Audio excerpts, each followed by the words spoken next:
Monday night in Milwaukee. We welcome you from Miller Park. It's the Brewers and the Reds. It starts a three-game series with a contender in the National League Central. Brewers get good news today. Ryan Braun, MVP candidate perennially. He is back on the active roster, not in the starting lineup, but that right thumb is healed enough to get back on the active roster. Will be available to pinch hit tonight. And hi, everybody. We welcome you from Miller Park alongside Bill Schroeder. I'm Brian Anderson. Great to have you with us tonight. See if the Brewers can get things turned around on this homestand, facing a very good ball club in the Cincinnati Reds. But Rock, symbolic of the way the season has gone, as Ryan Braun comes back, Aramis Ramirez, the other slugger, goes on the disabled list. Yeah, Aramis really having a tough time with that knee. Patella tendonitis of the left knee is what they're calling it, so he's back on the disabled list. And instead of bringing up somebody from the minor leagues, the Brewers opt to activate Ryan Braun. He's not 100% quite yet. He wasn't supposed to come off the DL until Wednesday. But because of the DL for Ramirez, he's back. They're going to be watching him carefully. Not in the starting lineup tonight. He'll probably start tomorrow. They're going to keep an eye on him and play him sparingly through the All-Star break and then reevaluate Braun when the team gets back from the break. Well, he is a game-changing bat. The Brewers are anxious to get him back in that starting lineup. Great pitching matchup here. Kyle Loesch against Homer Bailey. Bailey coming off his no-hitter, his last time out last Tuesday. Loesch pitching well as of late as well. Craig and Davey will have the pitching story when we continue.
Menards. Save big money on all your home improvement needs at Menards. By Miller Lite, it's not just a good time, it's Miller time. By Toyota, let's go places. And by AT&T U-Burst, check availability at 1-800-PICK-ATT. Rethink possible. Our Phantom Cam Super Slow-Mo. You saw Gene Segura. He'll never look that slow for real, but it's a special camera we've got to use in the series of Brewers and Reds. Davey and Craig back on board with you. Homer Bailey and Kyle Loesch on the hill. Of course, Bailey coming off his no-hitter, his second career no-hitter in his last start. prior to that, not pitching all that well, and maybe very few pitchers right now pitching as well as Kyle Loesch is for the Brewers. You know, that's right. And, you know, Homer Bailey has not – he's got a couple things going against him. It's tough to pitch back-to-back no-hitters. And secondly, his career record against the Brewers is not very good. And he's facing Kyle Loesch, who has been pitching outstanding. Kyle Loesch has things going right now, not only against the Reds in his career, but his last 6 starts, a stellar ERA of 1.72. So a great pitching matchup with Bailey and Loesch here tonight. Our first pitch is coming up next here on Fox Sports Wisconsin. Deanne Rock set to take you the rest of the way.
For baseball, 83 degrees. Telly Hughes, Bill Schroeder, and Brian Anderson set to call it all. Let's send it upstairs now to BA.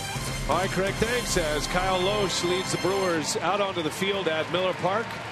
The homestand continues tonight against the Cincinnati Reds, division rivals here. Dusty Baker's boys. And the Cincinnati Reds currently the 3rd best record in the National League, but they're still in 3rd place in the Central Division, trailing the Pirates and the Cardinals coming into play today. Here's Dusty's batting order, brought to you by Piggly Wiggly. Shin Soo Choo will lead off, Zach Cozart, then Joey Votto, Brandon Phillips, Jay Bruce, and Todd Frazier in the middle of the order, with Chris Heisey, Devin Mesoraco, and Homer Bailey. Got a couple of all-star starters in Votto and Brandon Phillips. And there are the numbers for Kyle Loesch. And Kyle's been very good. His last 6 starts have been very good. Matter of fact, last 6 quality starts, if you take away that range-shortened start against the Pirates, only an inning and 2/3. In that stretch, he's 3-0, and he's given up only 7 earned runs. And his defense behind him today, the Menards Brewers defense, same lineup as yesterday. Francisco at 3rd, Sean Halton at first base, and Jonathan Lucroy hanging the signs for Kyle Loesch tonight. John, if you're just picking us up here at game time, the Brewers activated Ryan Braun today, placed Aramis Ramirez on the disabled list. And Ryan Braun not in the starting lineup, even though he's on the active roster. He was not supposed to come back until Wednesday with that injured right thumb, but an injury for Aramis Ramirez required a transaction, and the Brewers figuring it's better to have a bat like that off the bench than someone coming up from the minor leagues for 2 days. So Braun is active, 4-man umpiring crew in place. Dan Bellino will call the balls and strikes. Tim Welke's the crew chief. He's over at first. Mike Everett and Quinn Wolcott will join him on the bases.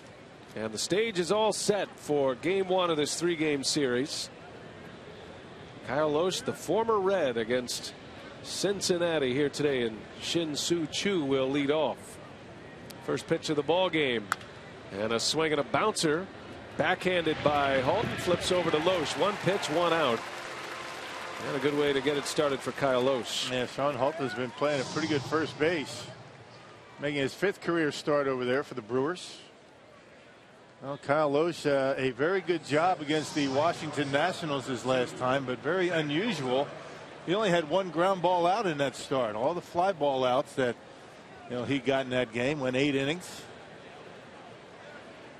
And Loesch throwing a lot more curveballs than he normally does, and getting a lot of fly ball outs. Talking to Jonathan Lucroy before the game today, he said that's the thing about Loesch. He can find different pitches, whatever's working for him, he can stick with and have command of. And he can be a very versatile pitcher, as you check out his motion on Phantom Cam. All right, look at the torque on that arm, that throwing arm right there. It looks like some kind of a change up the way he rotates or pronates that arm.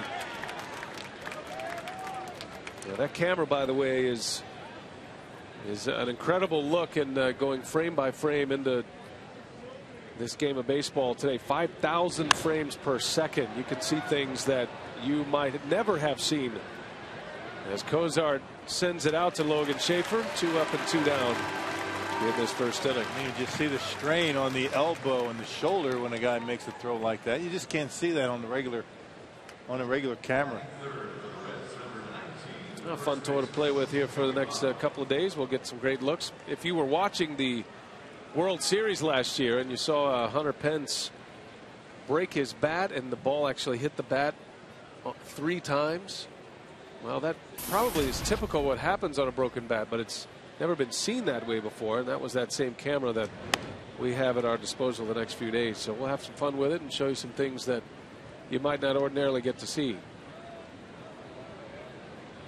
Here's Joey Votto, 2 up, 2 down here in the first. All-star starter at first base, voted in by the fans once again. He's having a great season. He's hitting .321. That's good enough for 4th in the league. His on-base percentage leads the league. .431 on-base percentage. He and Choo occupy the top 2 spots. Well, and he's been hitting some home runs. He's up to 15 home runs, 40 RBIs for Votto. For the most part this year, power numbers down for him, but he's starting to crank it up a little bit. Votto is an all-star for the 4th consecutive season. Currently leading the National League in a number of offensive categories, including walks, intentional walks, on base percentage. Leads in batting average on the road too. He's hitting .365. Knocked down by Halton. Weeks shovels it over to Loesch, not in time. Now Halton saved an extra base hit, but Votto reaches on an infield smash. Yeah, just a little bit off to his glove side, not able to snare the one hopper, and that's got to be a base hit, you would think. They haven't ruled on it yet. A bullet, an off-speed pitch. Halton gets a piece of it, and Ricky Weeks not able to get it there in time. Votto hit that one hard. Well, we talked about the scenario with Aramis Ramirez. Yeah, you see he squared it up on the bat right in the sweet spot. Well, look at the head. Look at the head down on that baseball. I mean, that's perfect. We talked about the plan for Ryan Braun moving forward, and he'll play sporadically as Phillips on the first pitch. Shoots one to right field. And a salute bat to helmet after that base hit. Very satisfied with that single to right, Brandon Phillips. Yep, one of the best in the business, Brandon Phillips. First pitch and dumps it into right field. Slider down and away, a little bit up, but able to dump it into right field. Well, they're going to give Halton an error on that ball that Votto hit. That's a tough error to take. Yeah, I don't agree with that one. Man, that ball was smoked. So Phillips is aboard, and now 2 on with 2 away. And here is Jay Bruce. Folks in Cincinnati very pleased that Votto and Phillips will be all-star starters this year, but upset that Jay Bruce was a snub. One of the bigger snubs in the National League. 18 homers, 59 runs batted in for Jay Bruce. He has destroyed Brewer pitching this season, hitting at a 360 clip this year. Let's go back to that play on Sean Holton. Man, this ball just eating him up. I mean, he did a nice job just knocking that one down. That was a one hop, a top spin liner, and he gets an error. That's a tough call. Ball and a strike on Bruce. Lowe's trying to get through the first, and that one is upstairs for a ball. Check that play out. Real speed here. That shot by Votto gives you an idea how hard he hit it.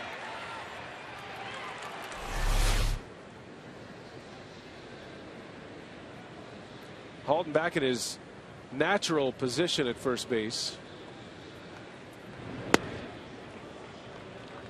Ramos Ramirez on the disabled list, and that's going to mean some playing time for Juan Francisco. You might see Jeff Bianchi or Yuniesky Betancourt. A couple of errors for Francisco in yesterday's ball game, but Ron Renick needs his bat in the lineup. He's been swinging it pretty well. 3 balls and a strike on Bruce. In the air to left. Schaefer getting a look, and that'll slice foul in the seats.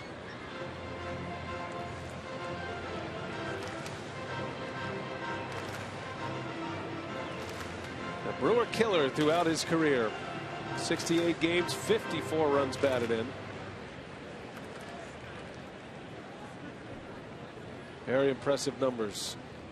Always talk about Jay Bruce as a streaky hitter. He seems to always find a good streak when he's facing the Brewers. I don't remember many slumps for Jay Bruce against Milwaukee. As the runners take off and the 3-2's fouled away. It's just that comfort level. I mean, hitting, a lot of hitting is confidence, and apparently when he sees the Brewers come into town or in Milwaukee,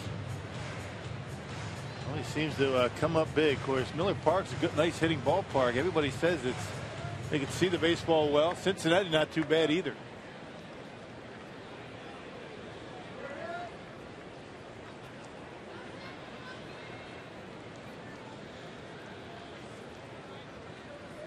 Runners take off. 3-2. Hit in the air, right center. Trouble, and that's going to get down. In to score is Votto. And that'll be an RBI single for Jay Bruce, and the Reds have the lead here in the first inning. Curveball that was so good for Kyle Loesch against the Nats. He hugged that one in. Bruce able to hit it into center field. It will be an unearned run. And you see that baseball as it tumbles, it stays up in the zone, and Jay Bruce got it a little bit down on the trademark. Didn't get it on the sweet spot, and dumps it out of the reach of Gomez. And you see the point of contact. A little bit low in the bat, but still able to get the base hit and drive in a run. Gomez did a good job to cut it off. Otherwise, Phillips has a chance to score. So just one in on the single. First and third now for Todd Frazier. Bouncing ball. And Segura goes to second to end the inning. 2 hits and a run. There was an error. And Cincinnati up 1-0. The Brewers coming to bat.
down 1-0 early. A first inning run. Jay Bruce with an RBI. Brewers playing catch up here tonight against Cincinnati.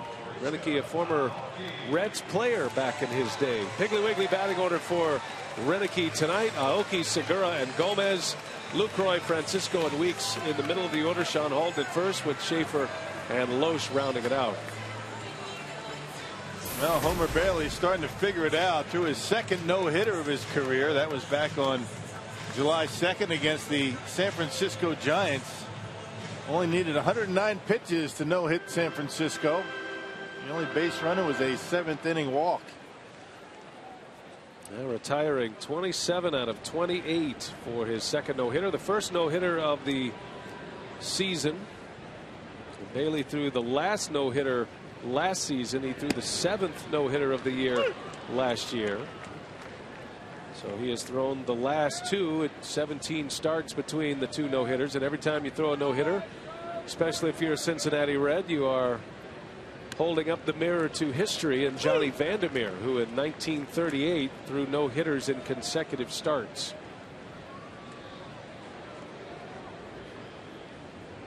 Oh, 0-2 to Aoki. Yeah, 27 years old, and Homer Bailey was in the big leagues with Cincinnati in 07. So he's been around a while. The Reds have been patient with him, and it's finally paying off. Aoki slaps it foul. Ouch. Hung right in there, though. Got Ball and glove. Got in front of it. That's how you do it.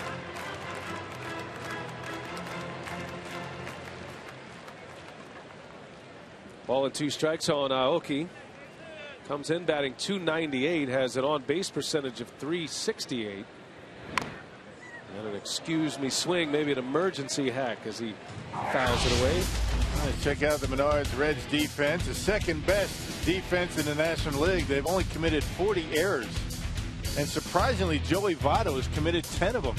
Votto committed 11 errors all last year, and he's already got 10 this year. 1-2. Aoki slaps it foul again. The Reds, a very good defensive team, one of the best in the league. Got Gold Glovers on the right side. Votto won a Gold Glove a couple of seasons ago. Brandon Phillips has 3 Gold Gloves. A great arm in right field, and Bruce.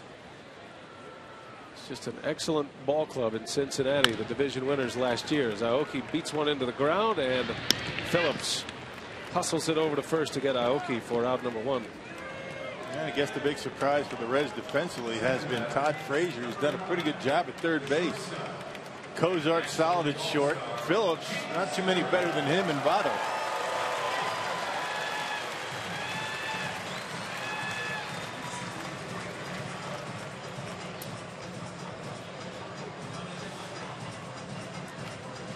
Gene Segura now with 1 away.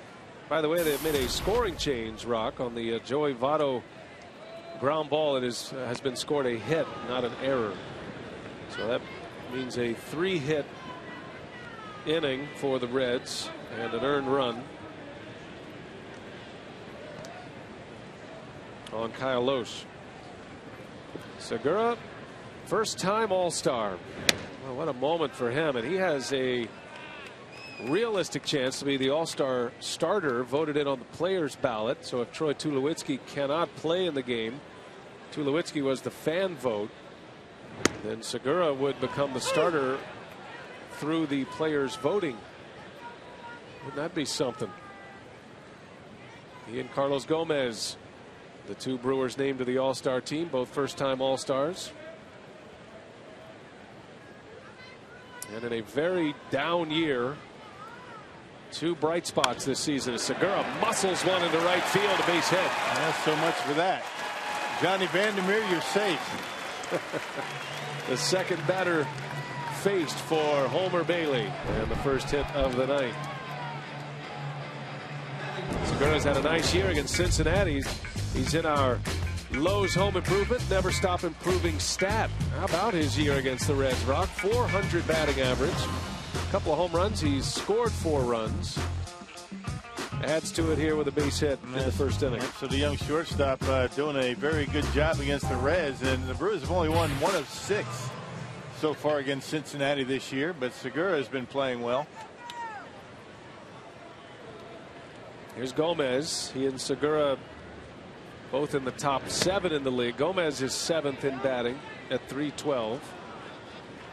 Unable to check his swing there, and it's 0-1. Well, that by Segura tells you how tough it is to throw a no-hitter in baseball. I mean, Segura didn't hit the ball that well. I mean, he got jammed. He fisted it over the head of Phillips. Very difficult to hold a team hitless through 9 innings. Bailey comes in again on Gomez. He fouls it away. Take a look at his mechanics. Split finger fastball grip. If only hitters could see it that slow. It'd make it a lot easier to hit.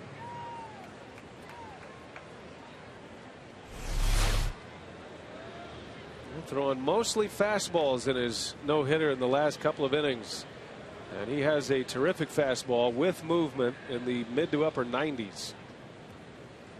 Segura takes off. Gomez takes the pitch. The throw is low, gets into center field, and Segura is on his way.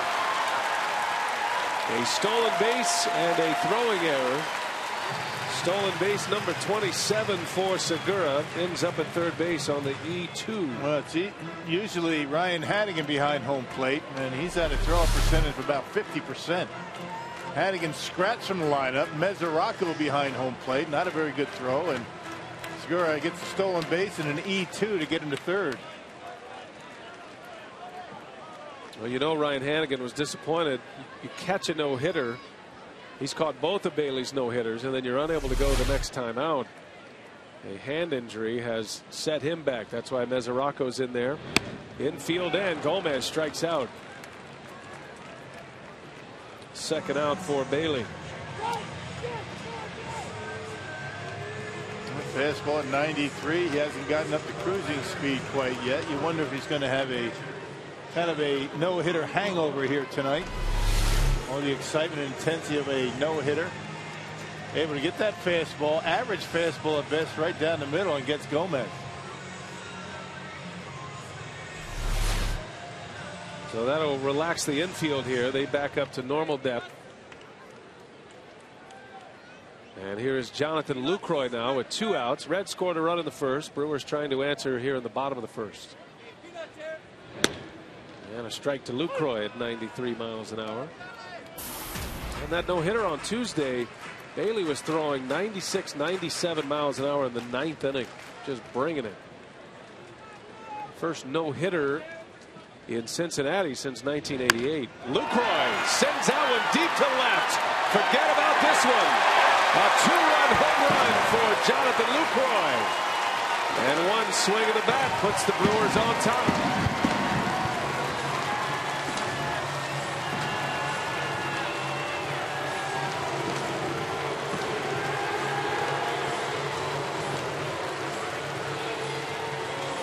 All right, Luke's getting hot. 3 consecutive games with a home run.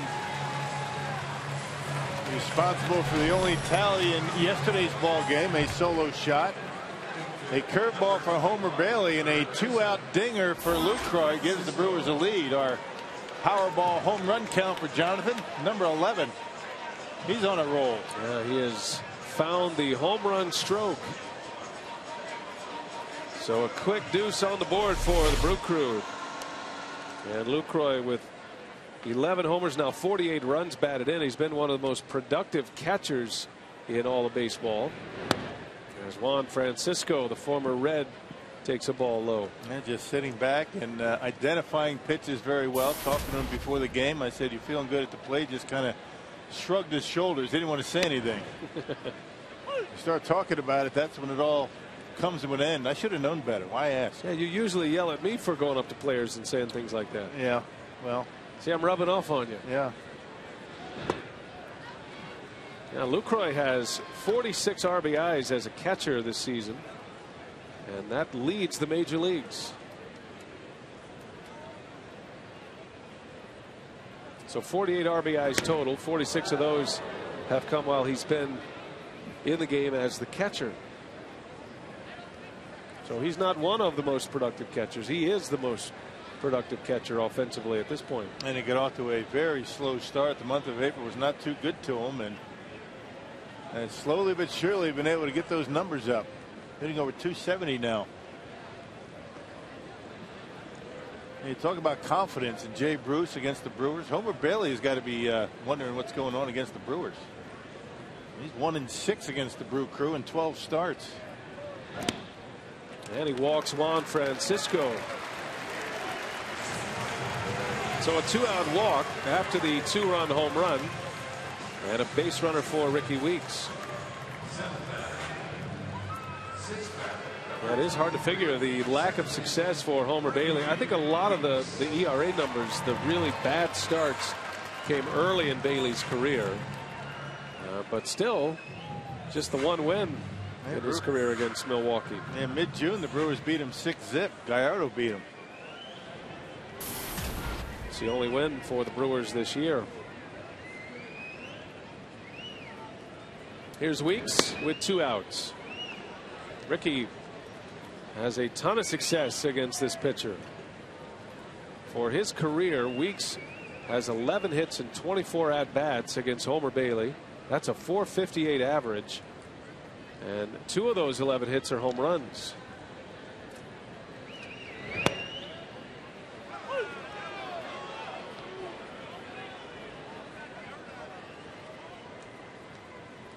Weeks took the collar yesterday, 0 for 3. Brewers lost 2-1 to the Mets, dropping 2 out of 3 to New York. Reds are coming off a series loss against the Mariners at home. After they swept the Giants in a 3-game series, they lost 2 out of 3 to Seattle. Well, the Cardinals, the Reds, and the Pittsburgh Pirates is going to, go down to the wire in the Central. All 3 of them playing pretty good baseball. Pittsburgh and St. Louis tied for the best record in baseball, 53-34, 19 games over. Cincinnati has the 3rd best record in the National League and the 6th best record overall.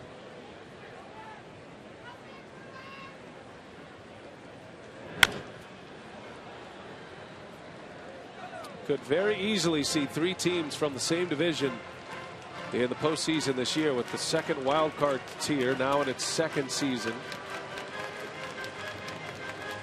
You could see the 2 wild card teams playing it off. In this scenario, as it is right now, you would have the Reds and the Pirates or Cardinals, whoever would fall back. They won't be tied, of course, at the end of the year, but whoever the 2nd place team in the division. So you'd have the same division teams in that 1-game playoff for the wild card, and then the winner of that game would go play the division winner, the Cardinals or the Pirates. It could be a big run through the Central Division yeah, to try to get to the LCS. as if they don't play each other enough, right? Weeks bangs one up the middle. Kozar can't get it. A seeing eye single for Ricky Weeks, and the Brewers with 3 hits and a walk in this inning. They keep the inning alive with 2 on and 2 out. Yeah, Weeks showing pretty good patience. Laid off a couple of pitches with 2 strikes. Ends up getting a fastball up and in, and able to get it out of the reach of Kozar, which is a tough thing to do. He's got great range up the middle. So the inning continues for the Brewers.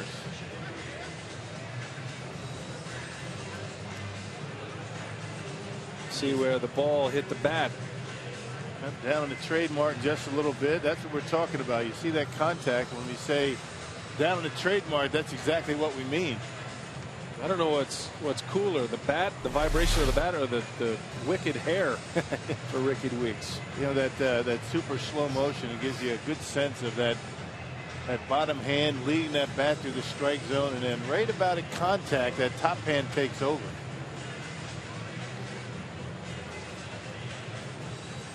Gives you a great illustration when you talk about a guy who gets jammed a little bit, and it's easy to say if he dumps one over the head of an infielder or shoots one through like Weeks to how strong he is. It's a strong hitter, even though to the naked eye it doesn't look like a quote unquote strong play, because the ball just kind of dribbles into center field. But so much power in that swing to be able to hit it on that part of the bat with enough force to get it through.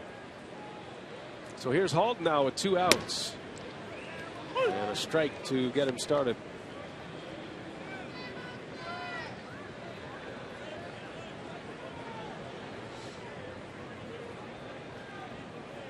Halden is 7 for 25 in the big leagues this year at the plate. Into center field. Chu. He is there to make the play to win the inning. Good inning for the Brew Crew. One swing of the bat. Jonathan Lucroy squares it up. A 2-run home run in the first, and the Brewers have the lead.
A 2-run home run. He's homered in 3 consecutive games, and he has given the Brewers the lead as we head to the second inning.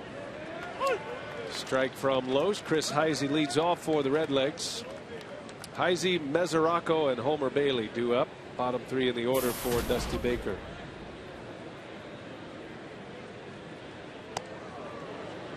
Very warm, humid night in Milwaukee, Wisconsin tonight. The roof is closing up here. And that'll spice things up a little bit in the ballpark. That'll get some gravy going in the old ballpark, won't it?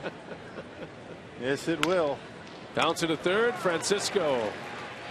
And the throw is a good one. He has a cannon for an arm, but the range on it has been suspect over the last few days. Yeah, not too accurate some of the times, but tonight's having the game winner. Charlie Brown's in Green Bay.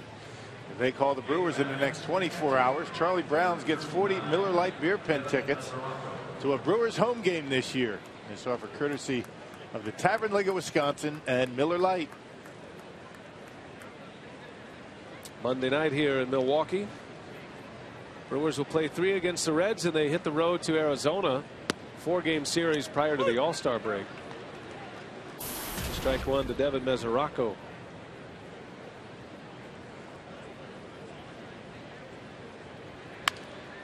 Jam shot out to short. Segura. And lobs one over to first base. And there's out number 2. Yeah, Ron Redicky has not been very pleased with his team's performance defensively lately. So before batting practice today, all the guys are out taking a big league infield practice, something that you don't see much of. One of the prettiest things that you can see on a baseball field. A well orchestrated infield, and just trying to get the guys to concentrate on the fundamentals before batting practice today. That is something you see a lot of in spring training.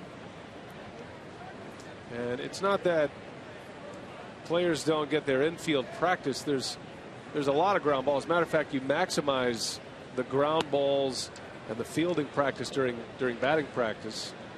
You know, with the 4 stations of fungo bats. I mean, it's an art in its own right, but I think there's a little more accountability in a one coach with a fungo infield setting. Yeah, everybody's watching the other. That's right. I mean, it's a little bit more intense, and guys take it more seriously, and as opposed to doing it during batting. You miss one in batting practice, who cares? But nobody wants to be the guy to boot one during infield practice.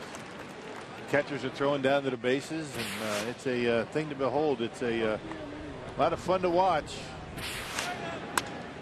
There's a soft liner that's over the head of Ricky Weeks, and Homer Bailey just safe at first base. Aoki had designs on throwing him out in case Bailey was jogging to first, but he singles, and that's the 4th hit for Cincinnati. Aoki playing shallow against the pitcher, and he was thinking he might be able to make a play. Halton able to get back. And Noy plays very deep, but not with the opposing pitcher up. And Aoki charging this one hard on a couple of hops, thinking he might be able to get him at first. Close. And I can promise you that was not a throw that was made during infield practice today. The throw to first for the force. That's not allowed in fantasy camp. That's right. That's right. That's what makes fantasy camp worth it. If you're teetering now, you're not going to be thrown out at first base. No, not allowed to do that. You can't show up a guy that can't run. Top of the order, Shin-Soo Choo.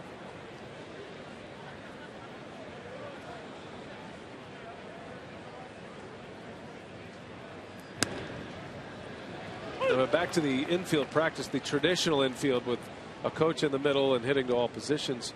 One of the reasons why you don't see it every day in the big leagues anymore is because A, they're getting all of that work in a much shorter amount of time during batting practice, and B, you have to protect the arms a little bit. Many feel that there isn't enough throwing. Typically outfielders are going to throw to a base every day. Only base they don't throw to is home plate. So just like you get a reliever up a couple of times throughout a game, if you play 162 and you're having to do infield, and that means you're having to warm up your arm 2 or 3 times. So it all has to do with trying to maximize the workload. But Renicky had seen enough. And see, a lot of times you have things going on in the field before the game. Yeah. They didn't used to have that. Well, that's probably the most important reason. Yeah, it's not the time. Functions on the field. There are ceremonial first pitches. Yeah. But Ron Renicky decided that it's time to get the guys out and get it going.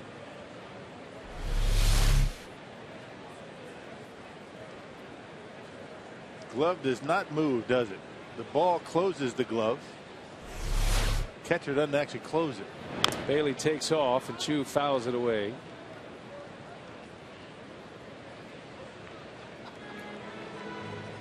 We're going to have fun with that camera. Can we have that all the time? Or does it cost too much? You know, there's a price for everything. So we're trying to negotiate right now. We're going to stock enough footage for you to use for the rest of the year for your instructionals. I like it. It's a great teaching tool. Yes, it is.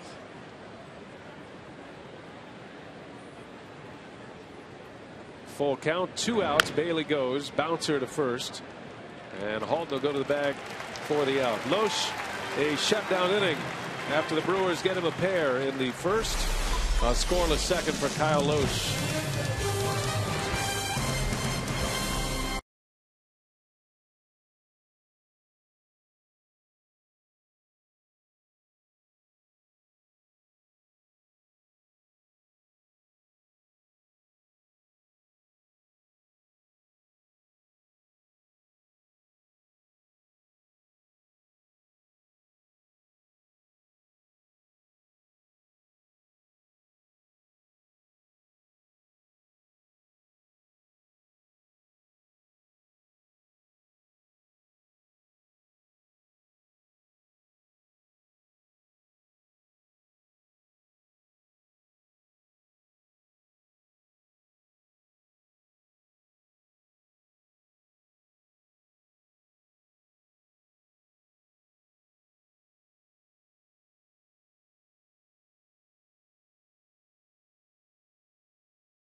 2-1. The Brewers have the lead on a Lucroy first inning home run.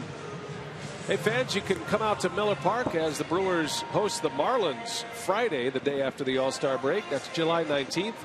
Marlins will be here through Sunday, July 21st. For tickets, call 414-902-4000 or visit Brewers.com.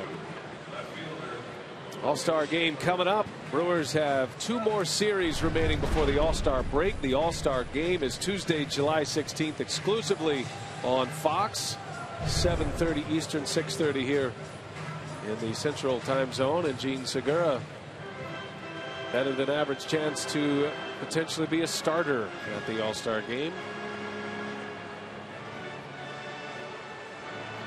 Got a great future ahead of him, Gene Segura. Yeah, what a surprise both he and Gomez make. And I guess if you were to take a guess, if the Brewers are going to have 2 position players make the All-Star team, if you had to pick before spring training, I don't think anybody would have had Segura and Gomez. Quite a story. That's how good they've been. Nice surprise. Well, the roof's all closed up here, and I can tell you the temperature has risen about, I don't know, what'd you say, 10-15 degrees when the roof is closed up. So the ball's really going to be jumping as Schaefer sends one out to left. Heisey makes a catch for out number 1. Yep, roof closed and glass panels open, so you got a little bit of air coming through, and I don't think anybody in Milwaukee is going to complain too much about the heat. Not with the winter and spring that we've had here in Milwaukee.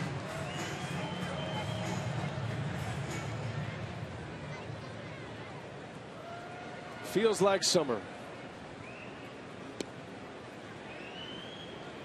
Kyle Loesch batting with 1 away.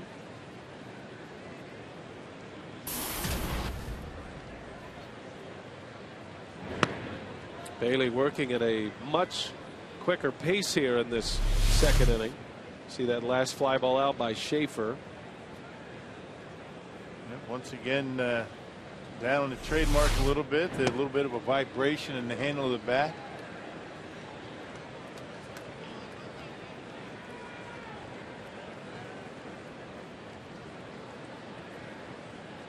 Loesch trying to return the favor to Bailey.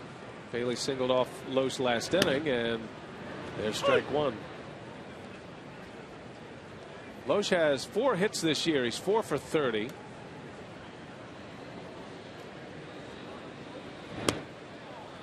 Take strike 2. Loesch says to Dan Bellino, I like that call. I'll take that one all day. Mazaraco sets up out there again. Loesch draws the walk. So a walk to the pitcher.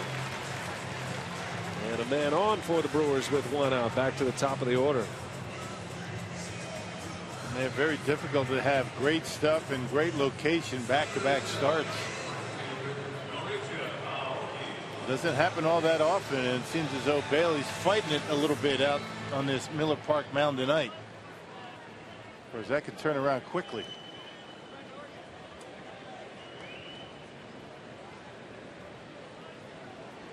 One gone for Aoki. Gets a bunt down. That's a beauty. Bailey over to cover, backhands it, and Aoki is out. Nice play by Homer Bailey. I wasn't sure how he was going to contort his body to make that throw. That's the hard part. Getting it in your glove or fielding it is one thing, but to make an accurate throw is another. And Nori, he pushed that ball by the pitcher towards second base, and pretty good chance you're going to get a base hit. He just deadened the baseball a little bit too much, allowing Bailey to get there and bare hands it over to Votto.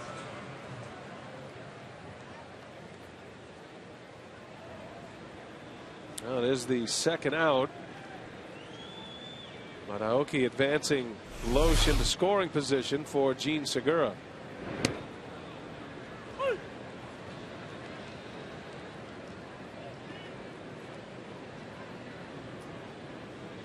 Segura with his base hit, hitting .319.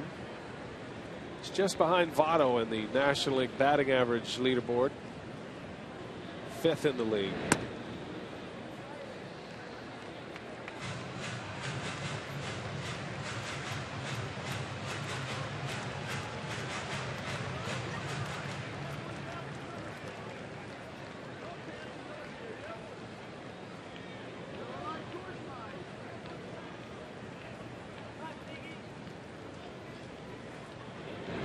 Segura down the right field line. Bruce is on the run. That ball is down fair. Lowe scores easily. Segura on his way to third. Brandon Phillips throws it out. Segura making the final out at third base. Big relay from Bruce to Phillips. It's an RBI double for Segura. The Brewers take a 3-1 lead.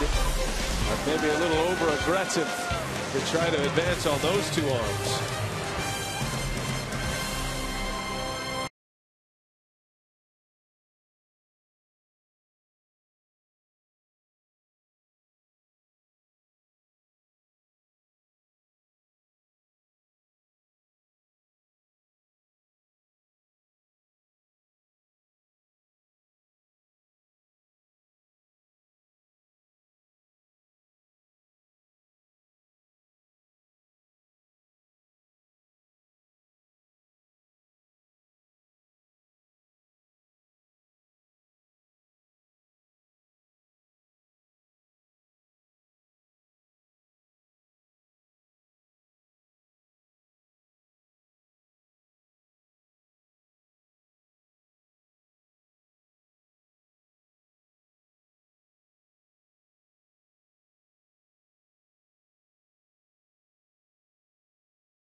Round to score to make it a 3-1 ball game in the top of the third inning. The Brewers over the Reds. I'm Telly Hughes, joined by the one, the only Cambridge, Wisconsin native Matt Kenseth. Yes, the 2003 NASCAR champion Matt Kenseth. The 2009 and 2012 Daytona 500 champion Matt Kenseth, who threw out first pitch tonight.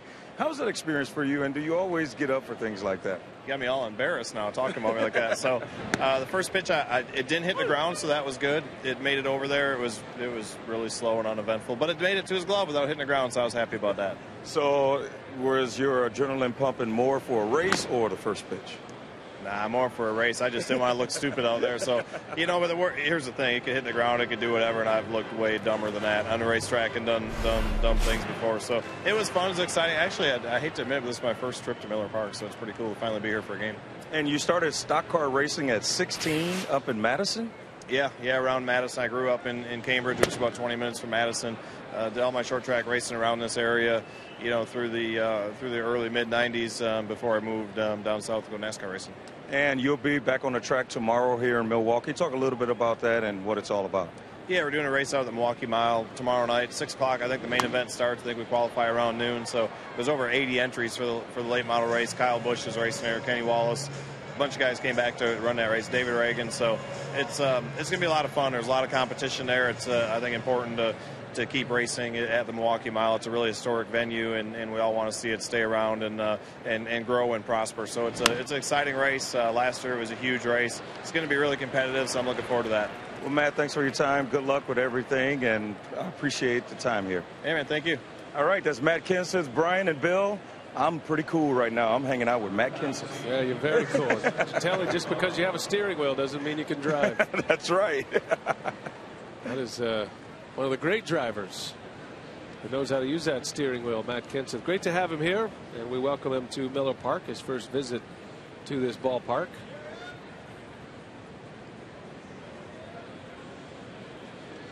Joey Votto at the plate after that single by Cozart to start this third inning.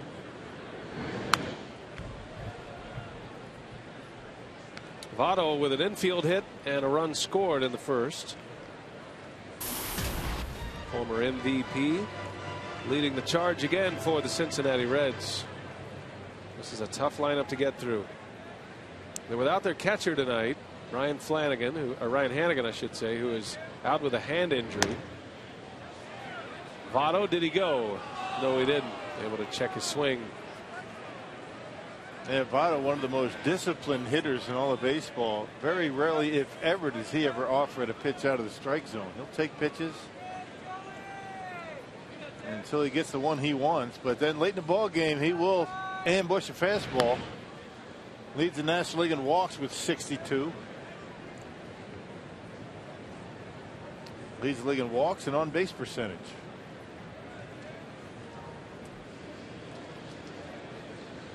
Loesch looking for a ground ball here. Brewers would love to turn 2 behind Loesch. And you wonder if he changes his game at all. Kyle Loesch pitching in pitcher friendly Nationals Park his last time out.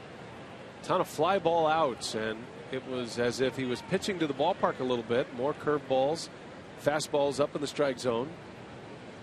And you wonder if he'll change that approach in a more hitter friendly venue tonight. There's a bouncer. And Weeks shovels it over to Segura and fires one to first in time. A double play. Well, doing it more like Kyle Loesch ordinarily does it. He's getting the ground ball outs tonight. He's only allowed the one fly ball out. That was Cozart in the first. Everything else ground balls. And that's normally what he does. But you're right. I mean, he pitched completely different, in Washington, that big ballpark. A lot of curve balls. Not as many change-ups, but I think he's going back to the change-up here tonight. And Loesch getting that one right to the end of the bat. And it was a change-up. Right off the end of the bat. Look at the bat shake as it gets through the strike zone. It's not going to shake if you hit it on the sweet spot. If you get it down on the handle, you get it down on the end, it's going to have a vibration to it. That's the trick to hitting. Hitting that baseball, different speeds, different movement on it, on an area that's about 2.5 to 3 inches wide on that bat. Phillips fouls it away. It's amazing when you see a look like this. Now check out his hands, specifically his left finger, his index finger on his left hand, how it comes off the bat and then under the bat. And we always talk about this, Rock, but the hands are such an important part of hitting, and you see all the vibration that goes through there, and starting to get a sense for Ryan Braun with that thumb injury. That ball's hit high and deep, and Gomez with room makes a catch on the track. That ball had some carry to it, but Loesch, a scoreless third inning, 3-1 Brew Crew.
lead and a field full of all-stars. The Reds are sending 3 in Joey Votto, Brandon Phillips, and the closer Aroldis Chapman. Gomez and Segura, of course, representing the Brewers. Yesterday, we polled fans on the National League final vote.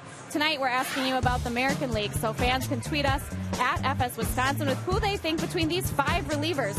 The NL went with 5 position players, and the AL choosing Steve Delabar, David Robertson, Koji Uehara, Tanner Scheppers, and another closer, Joaquin Benoit and BA.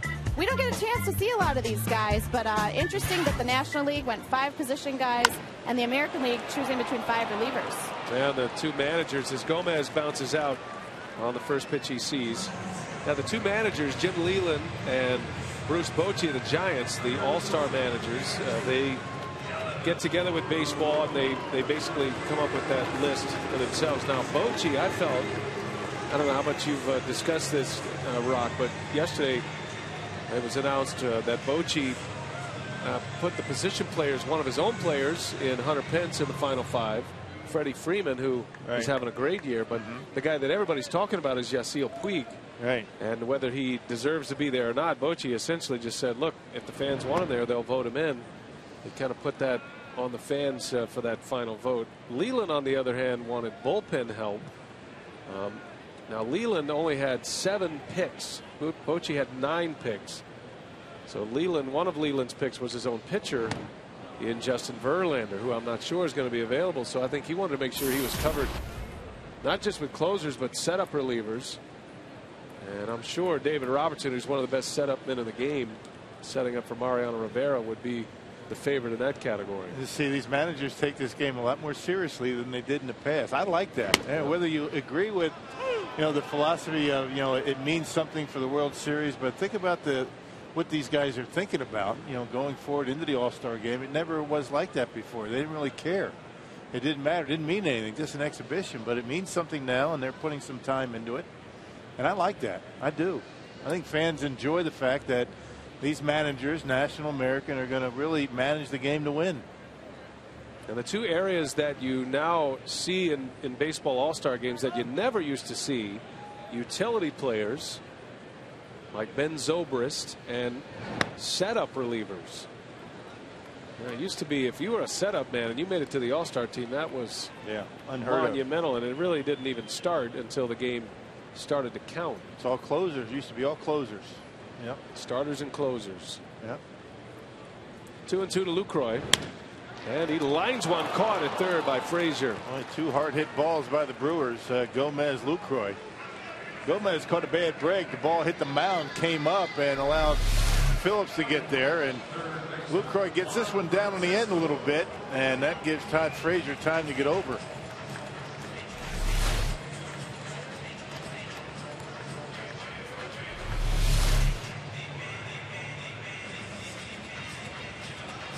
Look at those hands shake as that bat makes contact. The top hand takes over. At contact, it rolls it over. It's kind of like a golf club, right? Isn't that what a golf club does? I don't do it. That's why I peel them off to the right. But isn't that what you're supposed to do? Yes, as opposed to letting it go and helicoptering it down the fairway. Pushing it right all the time. That's such a fun game. Juan Francisco with 2 away. Well, Francisco, Dusty Baker had hoped would be the 3rd baseman of the future in Cincinnati. Scott Rowland was acquired. That delayed Francisco to the big leagues a little bit. He struggled in his time there, and then the emergence of Todd Frazier made Francisco expendable. And prior to last season, the Reds traded Francisco to the Braves for a pitcher, J.J. Hoover, who's still with Cincinnati. Francisco bangs one through, a base hit. So a 2-out single for Juan Francisco, and against the guy who threw a no-hitter in 9 innings his last time out. The Brewers have 5 of them already. And they've been hitting the baseball pretty well. That's why Ron Redecky wants Francisco over third base. There's a split-fingered grip. Pitch stays up in the strike zone, outer half, and Francisco is certainly strong enough to muscle one into center field and beats the shift.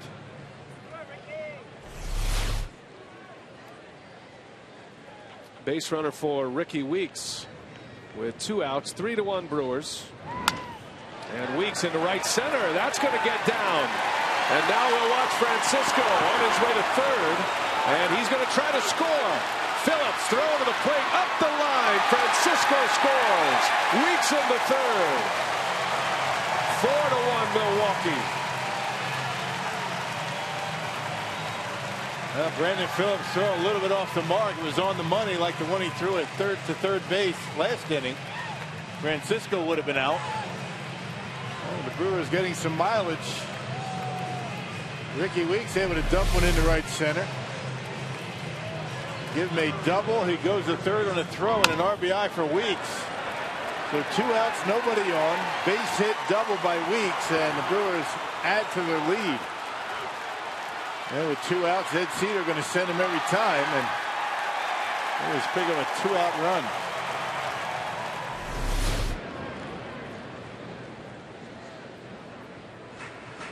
Now you've heard in horse racing a jockey who goes to the whip for that last kick. That's what Ed Cedar did with Juan Francisco. He went to the whip. Get going, Juan. And we're going to try to score. And it was 50-50.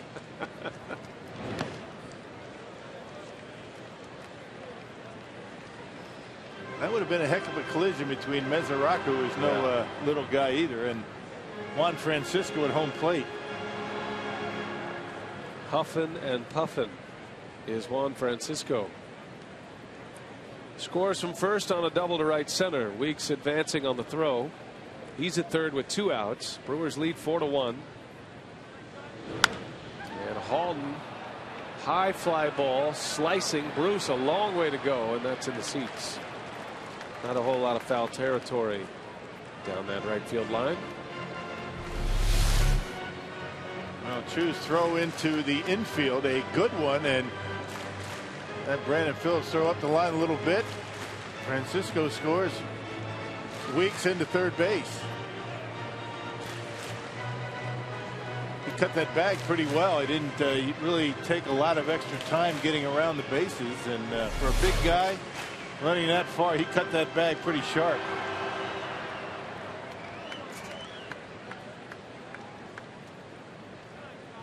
Two balls and a strike on Halton. 2-2.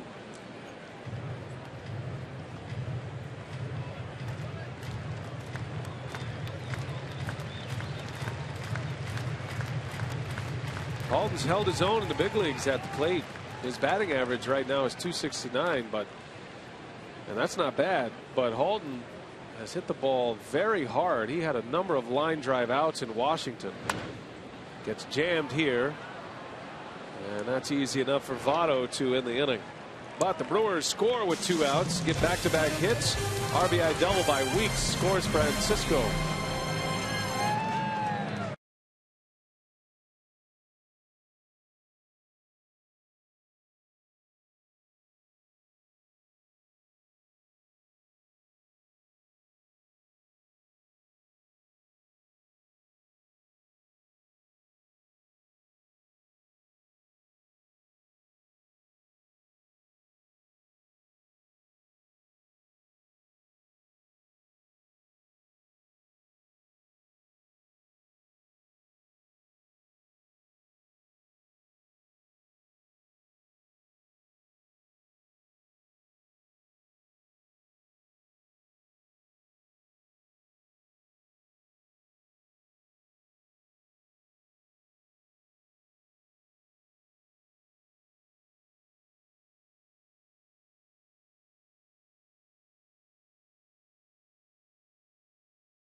Sports Wisconsin is brought to you by Piggly Wiggly, the official supermarket of Fox Sports Wisconsin.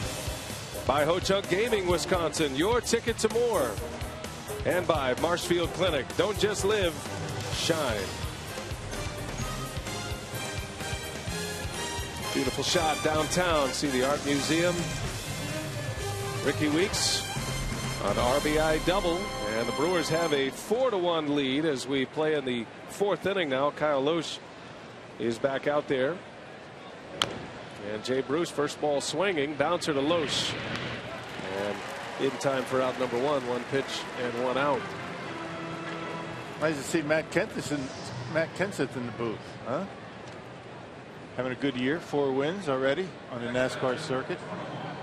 Pretty awesome. A guy who's won Daytona twice. Right. And coming back to the Milwaukee Mile. Yeah. See the Charter Cable high-speed pitch velocities for these 2 starters today.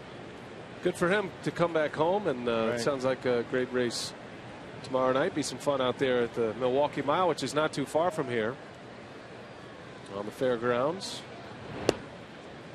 And a good setup for the Wisconsin State Fair that's coming up in the month of August. I can already taste the cream puffs. About that time.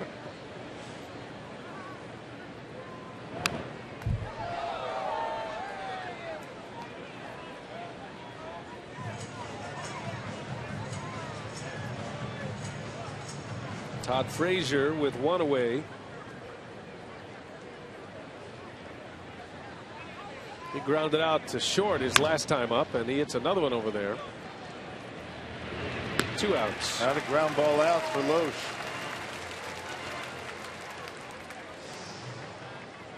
Yeah, had a big ground ball in the 3rd inning, and that is in our AT&T Uverse rewind. Joey Votto at the plate. Base runner at first. Loesch gets him to bounce into a 4-6-3 double play. Yep, rolled over on a changeup. You don't see Votto do much of that. He's very good at going to left field. And the Brewers playing very well defensively here tonight. Whether today's infield practice has anything to do with it, who knows? I think it might. And that not so subtle message that we'll be out here again tomorrow unless you guys pick it up defensively. And we'll be out here the day after that. Right. That used to be a daily happening back in the old days. Very rarely did you have a day off from infield practice after BP. Loesch backs Heisey out of there high and tight. Some kind of off speed pitch here for the changeup. The Vulcan grip on the changeup. One that got away.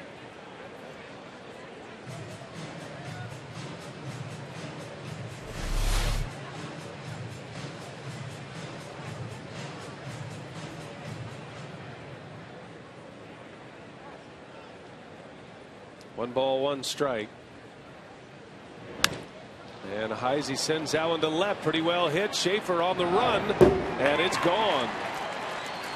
So Heisey on one leg kind of reached out and like a tennis backhand served it over the fence. Oh, what power.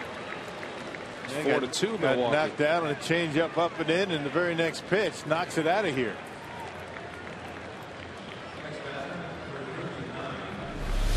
Some kind of strong. Cut fastball from Loesch. He went out and hooked it and got it out of here to left.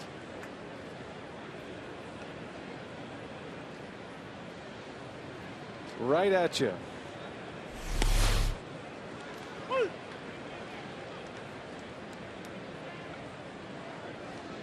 So a home run for Heisey makes it 4-2 Brewers.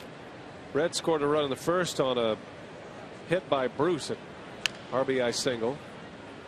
That came with 2 outs in the first, and this home run comes with 2 away. Devin Mesoraco with 2 away. Grounded out to short his first time up.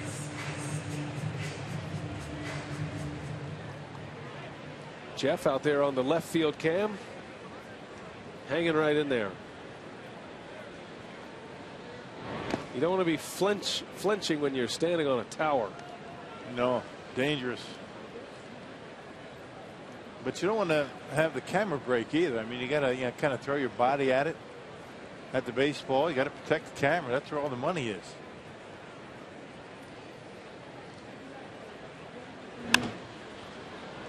Fly ball to center. Gomez eases under it. And that will retire the side. Reds get a run with 2 outs. A home run by Heisey. Loesch and the Brewers a 4-2 lead.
To the FBI National Child ID program to help protect Milwaukee children.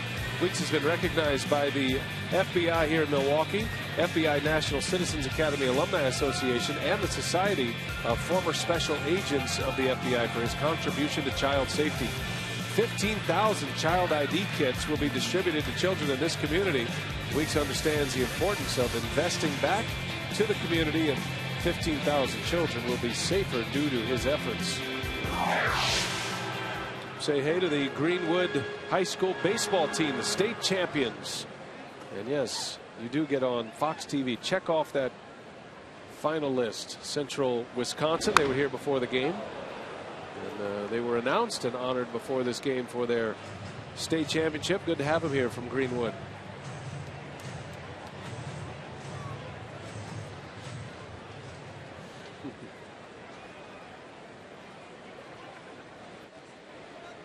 Four to 2 our score. The Brewers have the lead. Schaefer leading off. And quickly down, no balls and 2 strikes.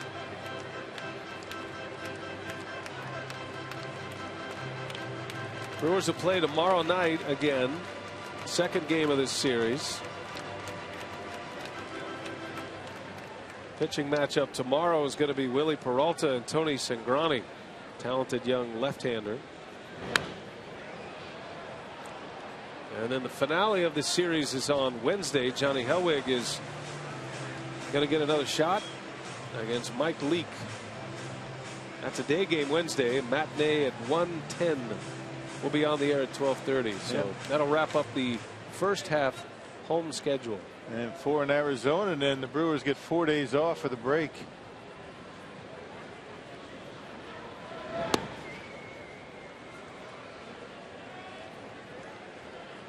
Doug Melvin is going to join us here in the 5th inning, and we'll get to catch up a little bit with the Brewers general manager. It'll be no time off for Doug and his office coming up.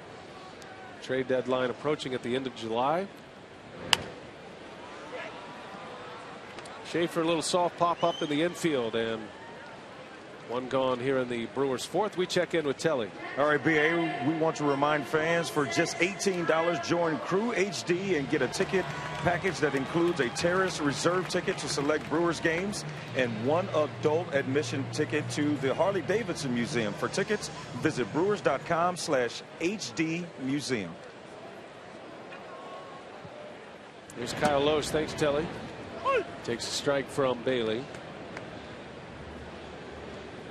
Well, we started with the roof open, the roof closed, and now it's back open again. As Loesch shoots one through the hole, a base hit. Kyle Loesch reaching base for the second time against Homer Bailey. Had a walk and now a single. 3 for 4 lifetime against Homer Bailey. Go figure. Yeah, nice hack. You had Frazier, even with the bag, able to sneak it out of his reach and into left field. All right, rock our carsuit.com email the booth question. Who among the 4 active pitchers with 2 no-hitters could you see throwing a third? Kevin and Oshkosh. Well, Verlander's got 2. Bailey's got 2. Was it Burley? Yeah, Mark Burley's the other. And Roy Halladay. There's a liner caught by Cozart, and Loesch off the bag, and an easy double play to win the inning. Base running mistake by the Brewer pitcher. So Aoki hits it hard, but right at Cozart, and it goes 6-3 on the double play to win the 4th.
Lead as we head to the 5th inning. Brian Anderson with Bill Schroeder and Brewers general manager Doug Melvin kind enough to join us. We always like to catch up with somebody in the baseball operations department every homestand, and it's Doug's turn. You drew the short stick this week. That's all right. Some of the staff have been on before, and they've enjoyed being on, giving them an opportunity to share some of the things that they do and help in the baseball operations. Well, Doug, I guess we were just talking about moving into the All-Star break. While it is a respite for the players, coaches, manager, not so much for the front office as you guys are gearing up for the trade deadline. Yeah, it's it's that time of year where there's a lot of talk going on. Well, Ricky, tough hop, keeps it in front and will finish off the play for the first out, retiring Bailey. There's a lot of talk going on. You got to stay by the phone in case you get some phone calls. Not as much phoning nowadays as there is texting. So you got to be the modern day GM's text now. So, but anyway, just stay on top of things. Today we had 4 hours of phone calls with our minor league staff going over our lower minor league teams, the 2 new young teams, the Arizona team, the Helena team, Appleton and Brevard. So that took 4 hours, and then we had our just the baseball staff upstairs in the war room. We spent a lot of time in the war room at this time of the year.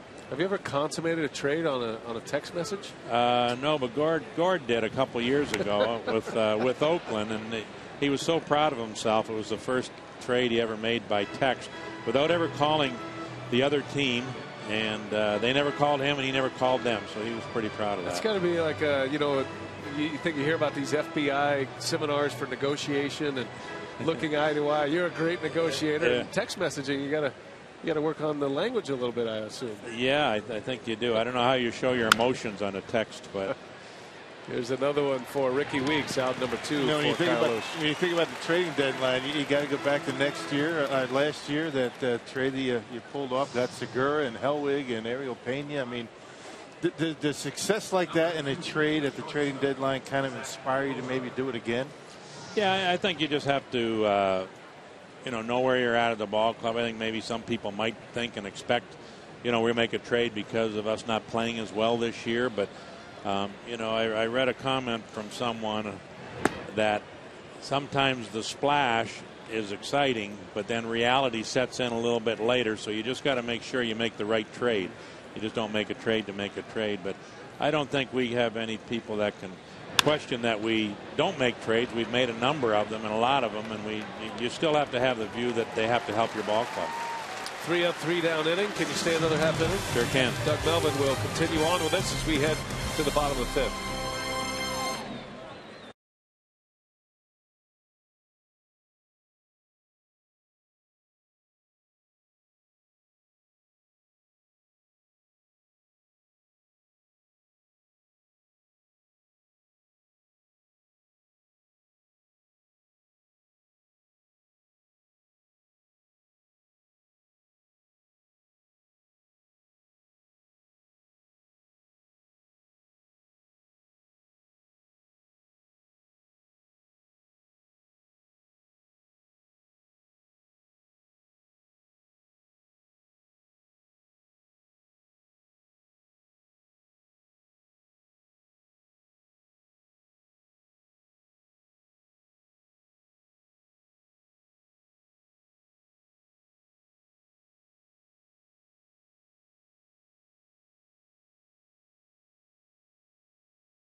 We head to the bottom of the 5th inning. Brian Anderson and Bill Schroeder and Doug Melvin continues on with us here in the 5th inning. And speaking of text and texting and consummating trades, we have a text question coming to you, Doug, from Tyler in Cedarburg. It's courtesy of Ho Chunk Gaming, and he wants to know if any of this year's draft picks stood out in the minors so far, those that you've signed and that are involved in the minor league play.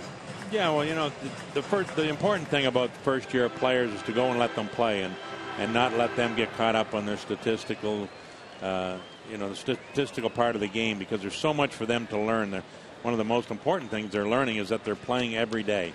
You come out of high school, you come out of college, you're playing every day, and you got to get acclimated.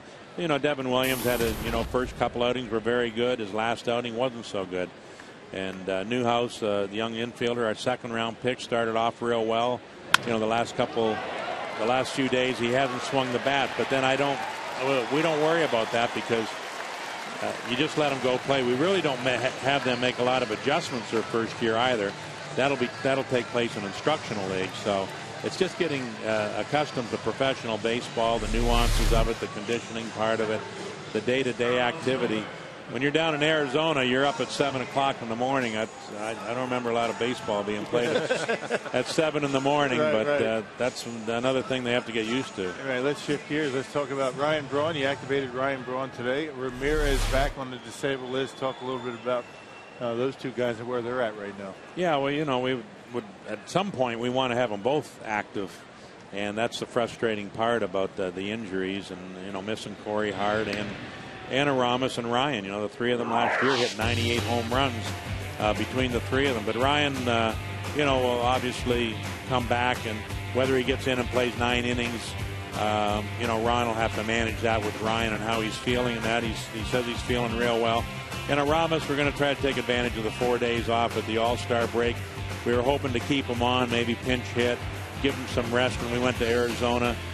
He dove for a ball the other day and tweaked his knee a little bit. And when you get down to it, maybe it's just best to try to take advantage of the 4 off days and the remaining days before the break. So, but we're hoping to have them both back. You know, we're a whole different ball club when Ryan's hitting third and Arama's fourth, and then LaCroix can hit in his spot and Carlos can hit in his spot. So it takes a lot of guys. It's like taking guys out of. It's like losing your 1 and 2 starting pitchers and making your 3 and 4 starters become 1 and 2. So it has a big impact on your ball club. You see the Powerball homer on the leaderboard currently. LaCroix hit one in the first inning. Now he has 11, and noticeably absent Corey Hart, Ryan Braun, Ramos Ramirez on that list. You had the 3 big power hitters.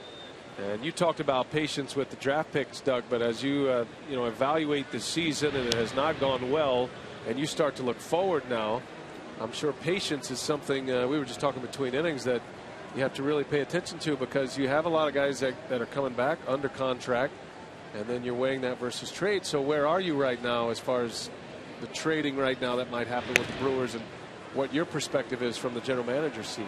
Well, on the screen there we saw Gomez, LaCroix, and Segura. That's one of the things that we were very optimistic about, having young players up the middle of the field. So having those kind of young players, having the patience to give Carlos that opportunity and become an all-star. But meantime, we do get some phone calls from other teams.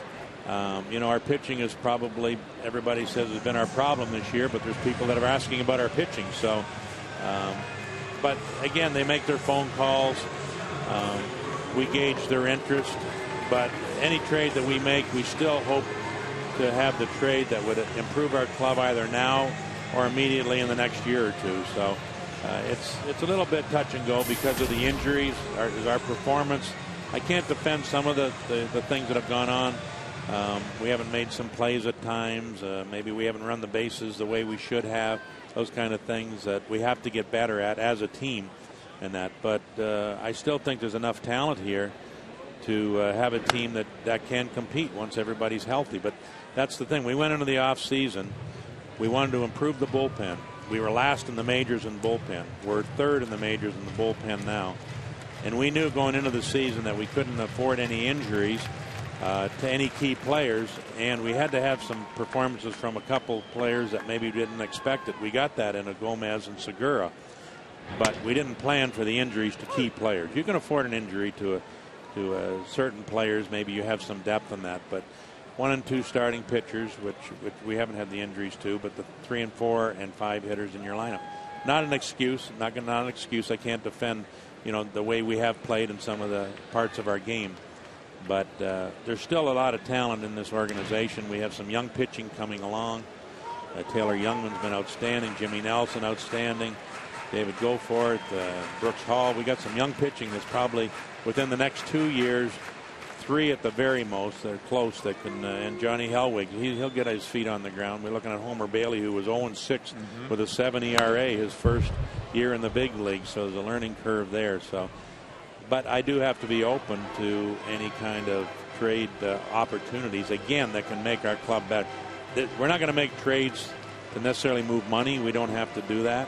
There's some teams that are doing that. Maybe you have to move money to make trades. We don't have any of those issues with our club. Of course, you're not surprised going into spring training. You figured Gomez and Segura were going to be on the All-Star team. Yeah, we knew that. Right? We knew that. Yeah, that's why we signed them. You love general managing.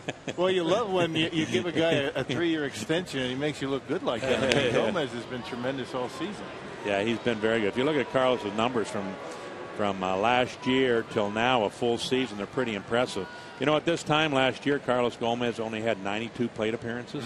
92, and I think Aoki only had 120 plate appearances. So the second half, they got the opportunities to play. Niger didn't play as effectively.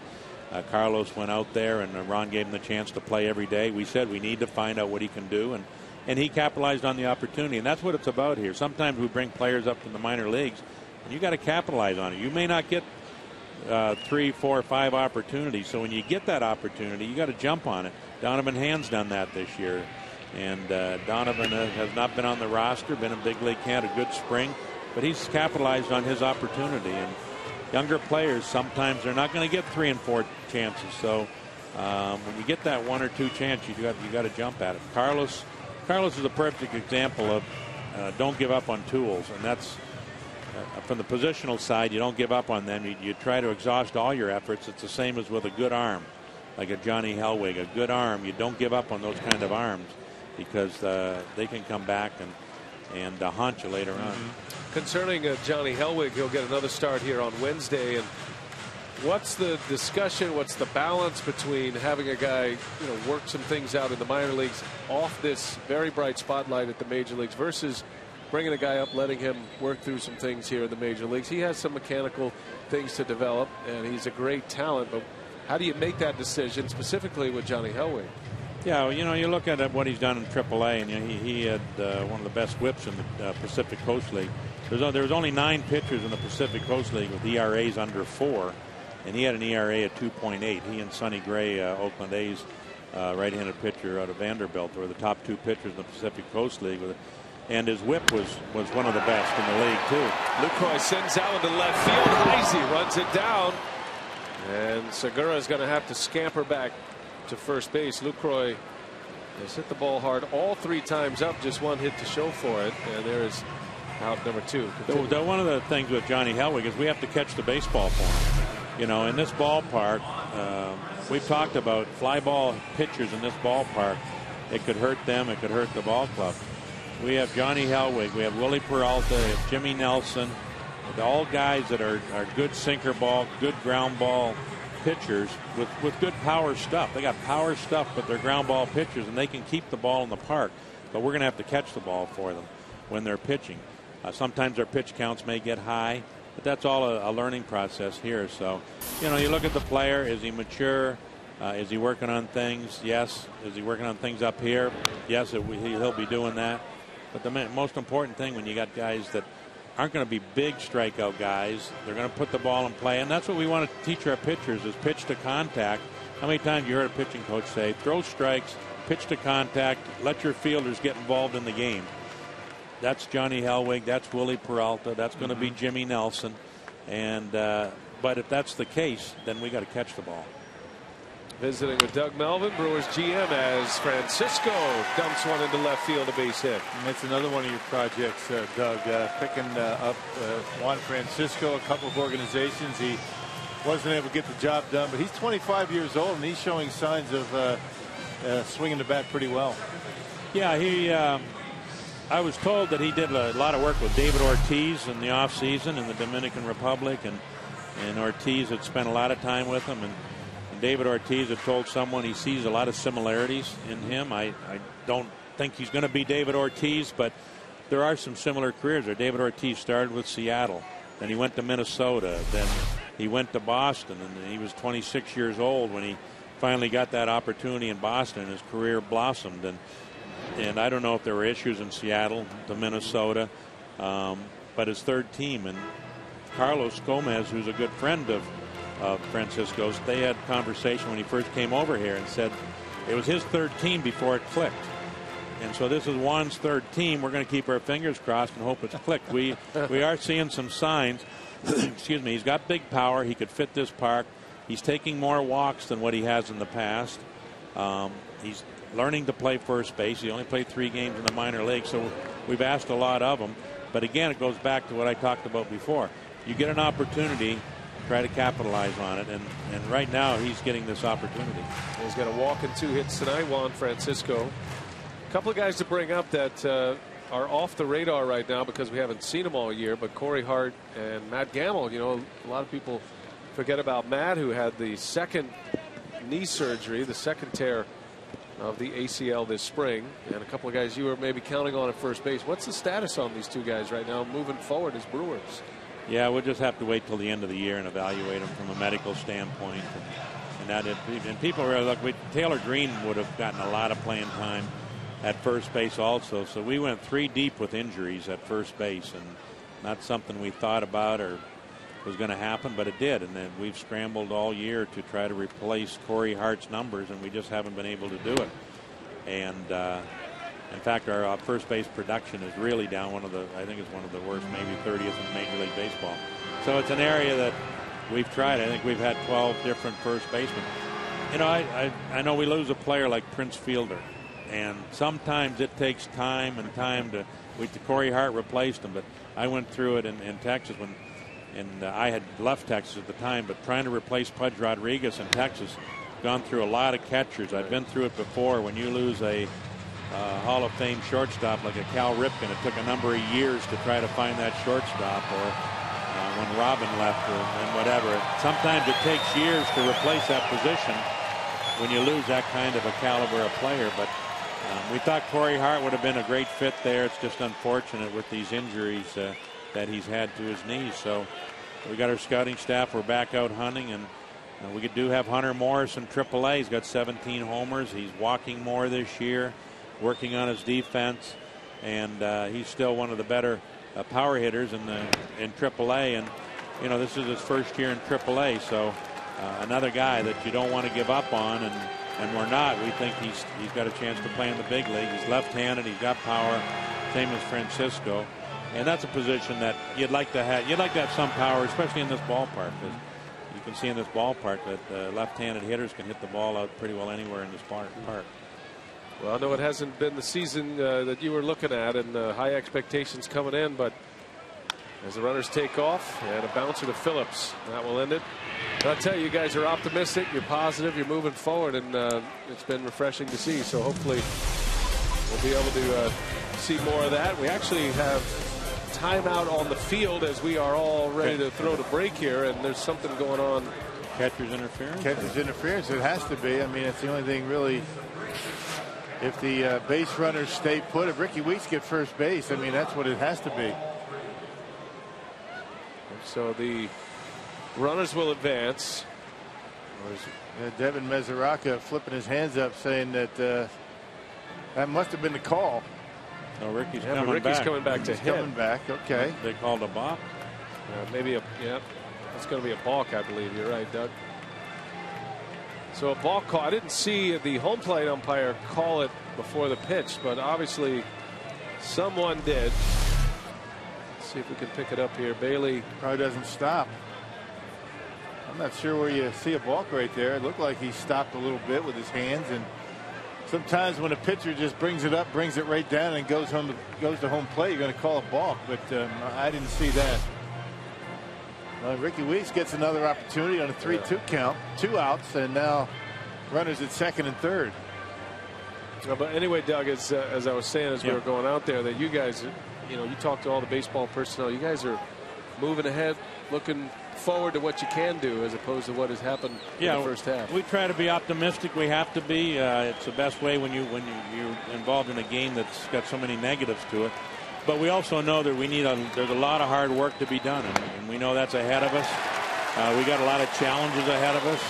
We're challenged at the amateur level. Bruce Side and his staff, and Zach and Carl, and pro scouting and our analytical department. We're all challenged with what we have to do, and Ron is challenged and his coaching staff to try to go out and win some ball games with what we have out there while we're getting through the injuries. But it is a time we haven't been at this stage in a while.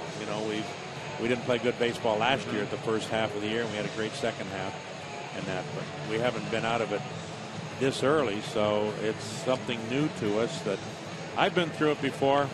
Mark hasn't been through it very often. So Mark and I talk a lot on a regular basis. I've been through it, and I think a couple of words that fans don't ever want to hear is rebuild and patience. Right. They don't want to hear those words, but sometimes they have to be used at times. And I'm not saying we're rebuilding, because I do think there's a lot of talent here, but it does require some patience on a day-to-day basis. Well, you look at what the Red Sox did. We talked about it between innings, right? Last place. Now they got some guys coming back from injury, and I think you guys feel as though you might be in a similar boat. Well, the Red Sox, Jacoby Ellsbury played 74 games last year, and David Ortiz 90 games. So, those were two big players that are having big years for them now. And they made some acquisitions and just stayed positive and created a positive environment, and they're winning some ball games. So we're getting a chance to see our players, and look at how many minor league players we've had up here now, and they're getting that chance, and we make decisions to know who's going to be on our club a year from now or 2 years. you know, we don't know that. I didn't know last year sitting here doing this interview a year ago that Gene Segura would be our shortstop. Right. Things can change that much in this game. Not just a starter, but an all-star this year as Halton strikes out. Well, thanks, Doug, for coming up, and always enlightening to catch up with you, and good luck as we approach the trade deadline. Okay, thanks, guys. Thanks, Doug. Doug Melvin, Brewers general manager. Brewers come up empty in the 5th. A lot of traffic. Still lead 4-2.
Kids Quick Trip presents the inaugural year of the Brewers Baseball Academy. These instructional kid camps are coming to a city near you. Visit brewers.com/camps today. And we once again always have to mention fantasy camp when we're talking camps. And I know Rock is continuing to work feverishly to recruit guys. When I heard Gumby's actually trying to recruit our producer, Wade Robinson.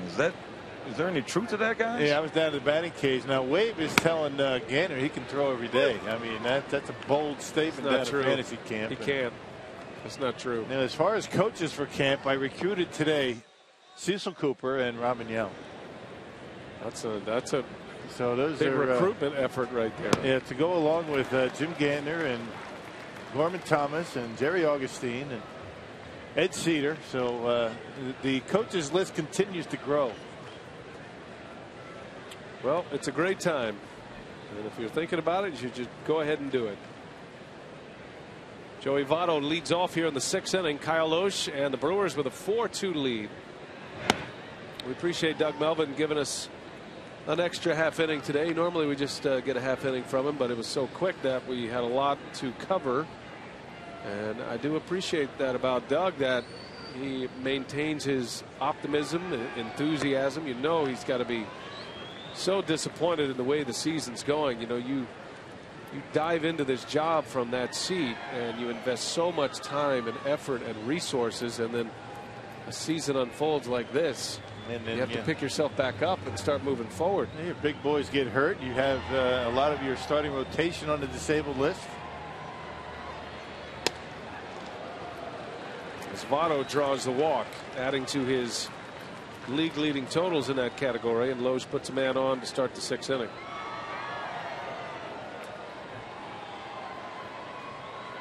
Now the trade deadline is at the end of the month,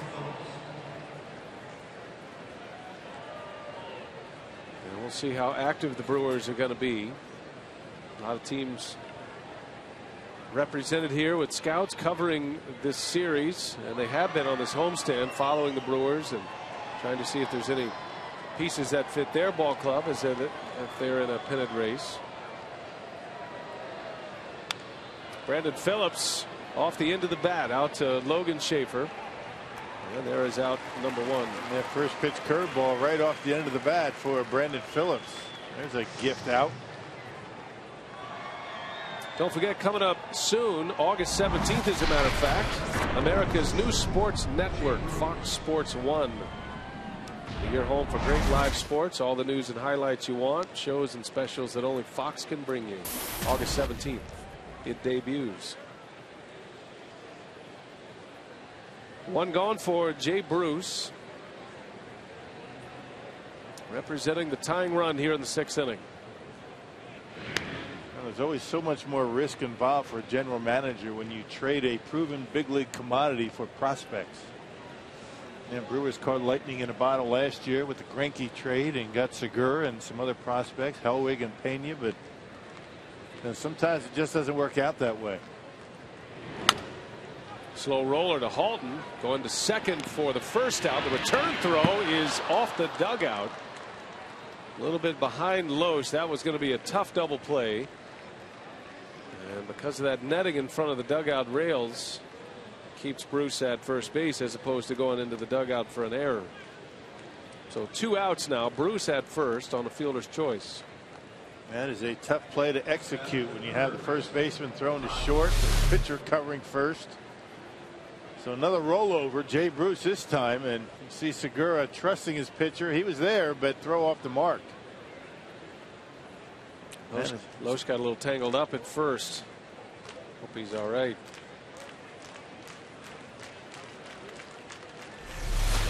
So 2 outs. And here is Frazier, and he takes a ball down and in.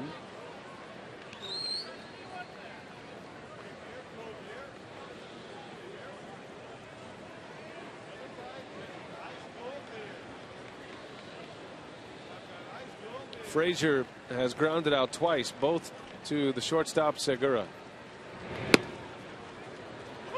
Loesch has done a good job disrupting the timing of these Reds hitters. Seen a lot of them out in front, a lot of ground ball outs tonight from Loesch. Yeah, keeping the ball down. The two-seamer's been good. The cutter's been very good. Hasn't had the success with the curveball that he did back with against the Nationals. 1-2, tied him up. Awkward swing from Frazier.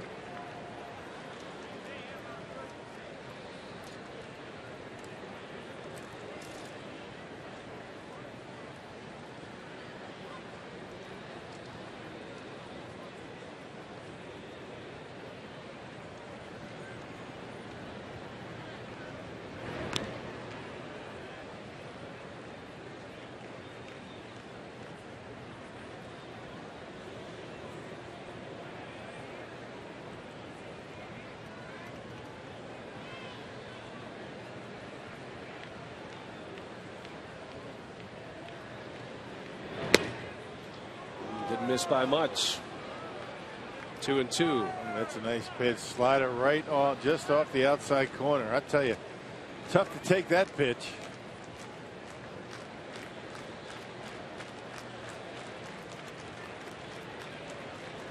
Two and two with 2 away. Loesch delivers. Frazier out in front, had him fooled again. And Gomez will track it down to end the inning. Kyle Loesch pitching well again. He's given up 2 runs on 6 hits. The Brewers have a 4-2 lead.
Game one of this 3-game series and the final 3 of this 6-game homestand. Brewers losing a series to the Mets. Trying to answer with a victory here tonight. Tied one tonight in the famous sausage races. Gave it to the Polish. Is that right? By a nose. The Polish in the Clements winner's circle tonight. Well, Homer Bailey coming off his no-hitter on Tuesday against the Giants. He's given up 4 runs on 9 hits already. There you go. Yeah, he did win. By a boiler, the Polish. Logan Schaefer on the first pitch. Foul territory. And it's going to be caught by Frazier. Nice play by the Reds' third baseman. That's not an easy play, and Frazier able to stab it for the first out. Yeah, Cozart shaded up the middle. He didn't have a chance to get there, and Frazier with his back to the infield able to make the catch and made it look easy. That's a tough play. And his Reds defense has been good all year. Tied for second best in the National League. Only 40 errors as a team. Former Little League World Series star Todd Frazier, Toms River, New Jersey. And the third baseman in waiting last year, Scott Rowland, in his final year of his career, played third base. Had that costly error in the postseason, but a fantastic career as a defender and an offensive player, Scott Rowland. Certainly missing his leadership, but Frazier was the guy ready to take that spot as Lowe strikes out on 3 pitches. Homer Bailey wasting no time retiring Kyle Loesch. 2 outs in the inning. I invite you to join Fox Sports Wisconsin at the Milwaukee Emergency Center for Animals in Greenfield. The 2nd annual Vest a Canine Fest. Come show your support for the police dogs who risk their lives protecting our community. For complete event details, visit foxsportswisconsin.com. Click on the upcoming events banner. Very smart, very well trained canines. Man's best friend. You have a dog yet? No, we like other people's dogs. It's like other people's boats, other people's golf courses and swimming pools, and snow blowers and lawn mowers. Grills. That's a good gig you've See, got. I like your dog, Otis. Yeah. That's a perfect little dog. Would you like him?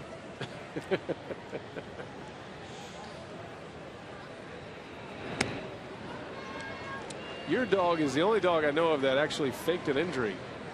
When presented with the notion that a walk outdoors was coming, he started limping.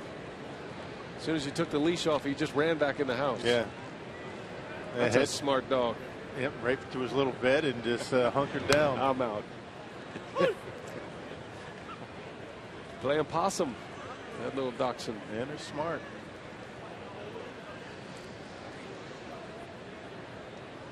Three to 1 to Aoki.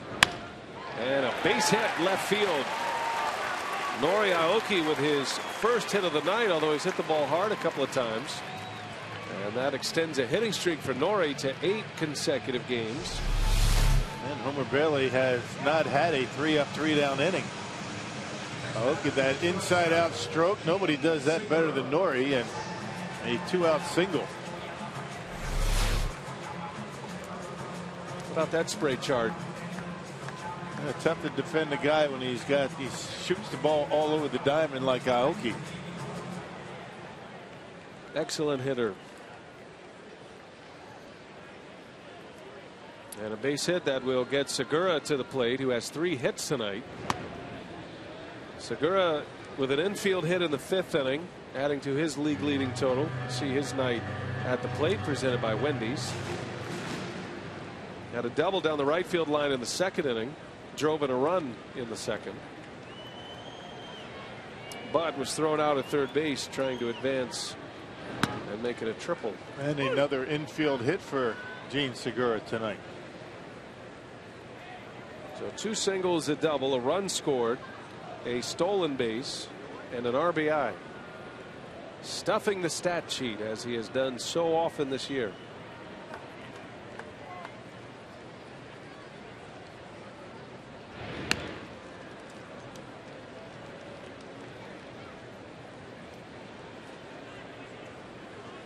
Bailey sweating through his Reds jersey on a hot, humid night.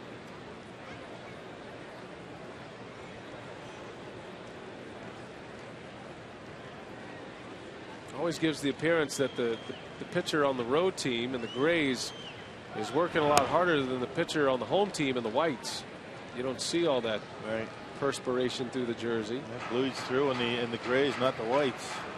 It's still very hot out there, and Bailey, although he hasn't had his best stuff, has kept the Reds in this game. Only down by 2. The Brewers have 10 hits, but just 4 runs. Segura takes a strike right at the bottom of the zone, and it's 2-2.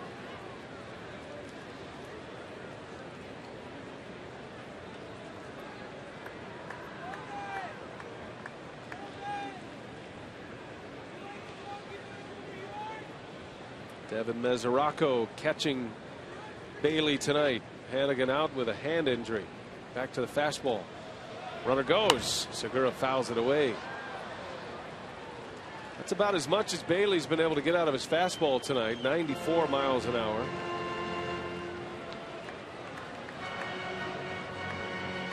Yeah, but he's done a nice job, spotting the fastball and using the breaking ball, getting the outs when he's needed them.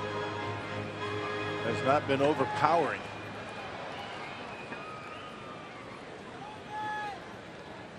See if Aoki is on the move again.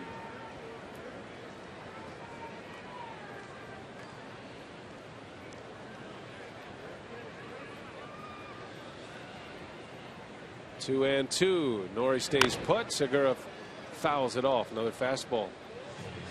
You notice that Mesoraco went to the multiple signs there, even with nobody at second base. A lot of teams have done that here after Tony La Russa in 2011 made the accusation that the Brewers were somehow stealing signs. So out of character for La Russa.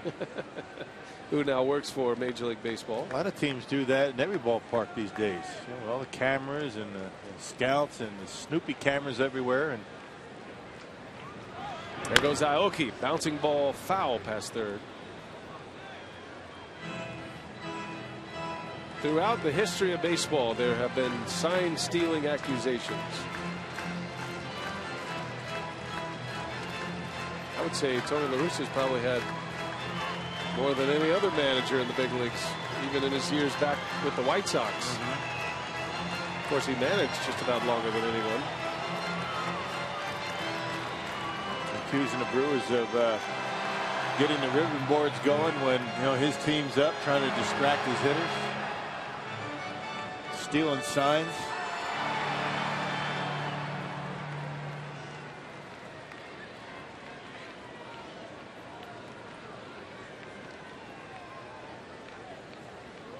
Two and two the count.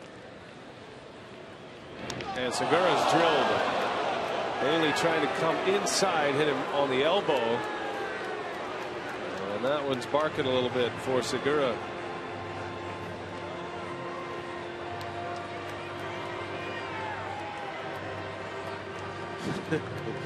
Telling Dan Bellino that hurt. Athletic trainer Dan Wright is out. Whip fastball gets him right above the elbow. That's all bone up there where he got hit.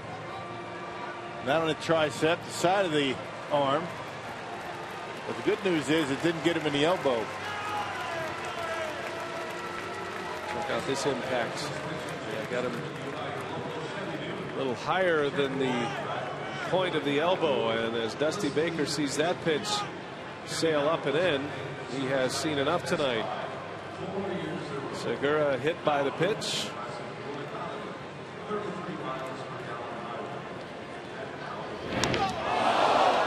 And that'll be the last that Bailey throws tonight. He'll exit trailing 4-2. Brewers threatening for more. We'll take a break.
We play in the bottom of the 6th inning. New pitcher for the Cincinnati Reds. Logan Ondrusek on to work for Homer Bailey, who is out after 5 2/3 innings. And it's going to be Carlos Gomez with 2 on, 2 out. Brewers lead by 2. And strike 1 from Ondrusek. Yeah, big tall right-hander in his second stint with Cincinnati this year. Got sent down, has made 2 appearances since being called up back on June 29th. He came up when Johnny Cueto went back on the disabled list. Ondrusek was a big part of the Reds bullpen last season, their division winning season. His first 3 years in the big leagues were outstanding. Never had an ERA higher than 3.68 in his first 3 years. It's been a different story this season. One Texan replacing another. The 6'8" Ondrusek in for Homer Bailey.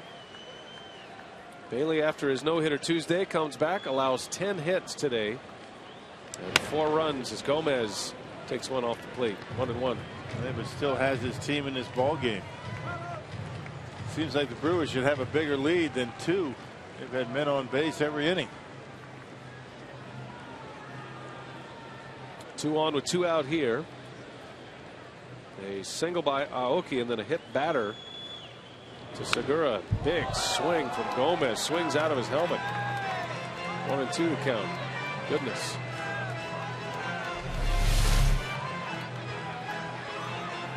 Wonder how that looks on Phantom Cam. A gorilla hack by Carlos Gomez. Cooling this place down a little bit.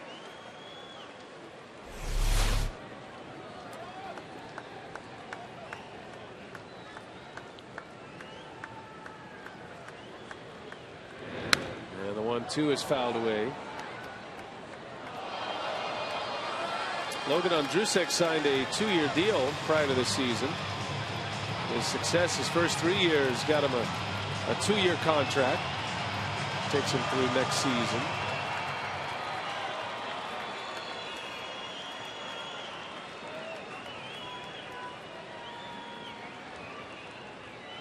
But it's been an up and down year. Nice block by Mesoraco. Keeps the runners at first and second.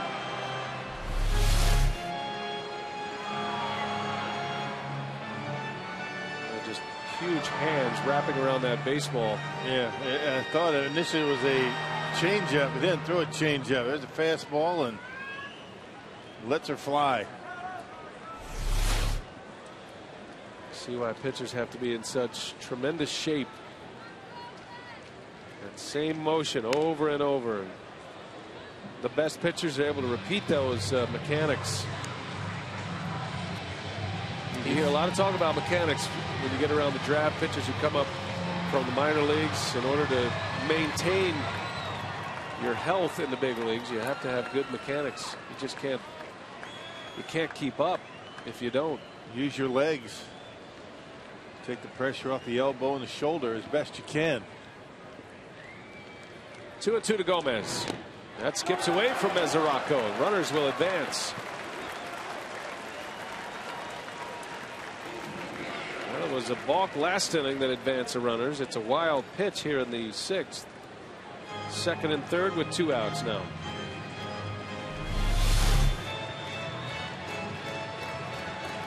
And not a very good effort that time by Mesoraco, and that one all the way to the screen.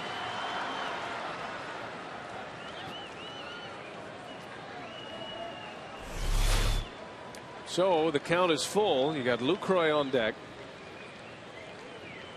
And Gomez gets sawed off. Pop up, laying out as Frazier can't get it. Good effort by Todd Frazier, but the ball lands safely, and Gomez, although breaking his bat, will get another swing. Talk about getting eaten up on a fastball in. Down on the handle, and you can see Frazier taking a step back with a big swing, not able to get there. But 1/2 step back, and that's all it took to cost him the out. By that much. to ending the inning. Wow. That is the definition of sawed off as Gomez bounces to Frazier. Long throw in time. Gomez is out. Brewers strand a pair at second and third. Still 4-2. We head to the seventh.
Wisconsin is brought to you by the Wisconsin Lottery, reminding you to please play responsibly.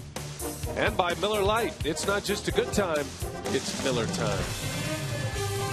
Downtown Milwaukee on a Monday night. Oh, they're driving awful fast tonight. Got to be illegal.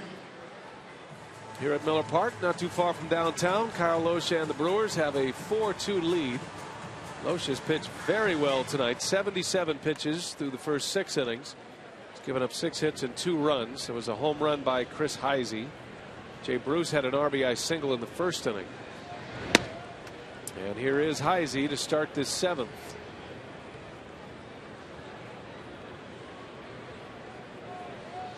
Heisey homered with 2 outs in the 4th inning.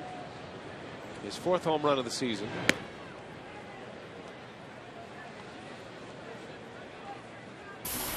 Reds are hopeful to get Ryan Ludwig back soon, out with a right shoulder injury. That might limit the playing time for Heisey. Ludwig was injured on opening day. That was a big bat that the Reds were counting on. Cincinnati also without Johnny Cueto. 3rd time he's been on the DL this year. This time a lat muscle has put him on the disabled list. So they've essentially gone the whole season without their ace. As Heisey bangs one into left field, a base hit. That same pitch that he hit out of the ballpark his last time up. That cut fastball away from him. He's been able to reach out a couple of times and hook one toward left field. Check it out. Cut fastball, outer half, and he hooks it into left field.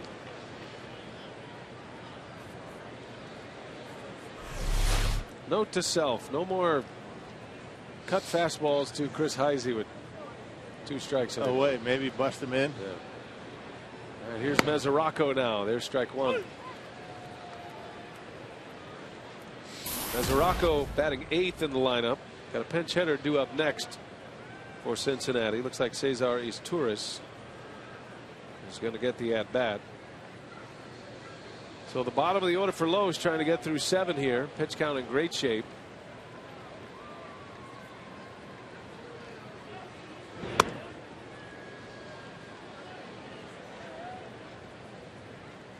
Mesoraco is 0 for 2.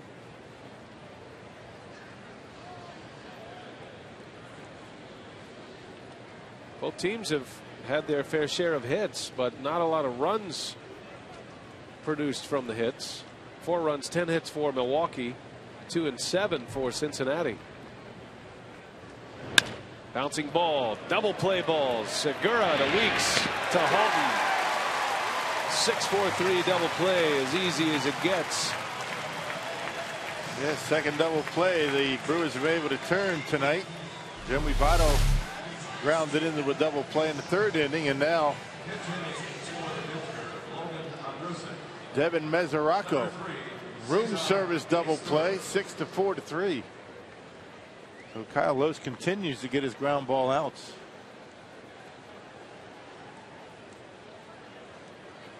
Segura starts the second double play of the night. The other one went 4-6-3. That was on Votto.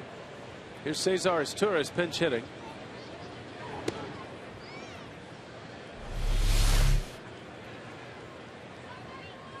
And doesn't get any better than that. Never does close the glove. Catches it on the heel of the glove to be able to get that shovel pass over to Ricky Weeks very quickly.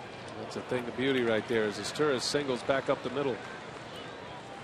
That is by design. Catch it on the heel, in and out like a flash. It takes a lot of practice. Look how big that glove is. He catches it with maybe a quarter of it, two-hands it, and shovels it over to Ricky Weeks to start the double play. And it's so specific that, and these guys are so good, you know, a shortstop's glove, you use it, it's like two parts in one. You know, if you got to make a catch on a line drive, on a hard hit ball, use the webbing. Starting a double play, you can use the palm of your glove. Yep. You don't want to use all your glove. I mean, the more you catch the ball out in your fingers, the tougher it is to get out of the glove. I mean, that's when you have a tough time maybe getting a handle. Get it out in the palm of the glove, and you don't want to catch line drives there. It's going to hurt, and you're not going to be able to catch them. But, you know, those ground balls, that's the way you do it.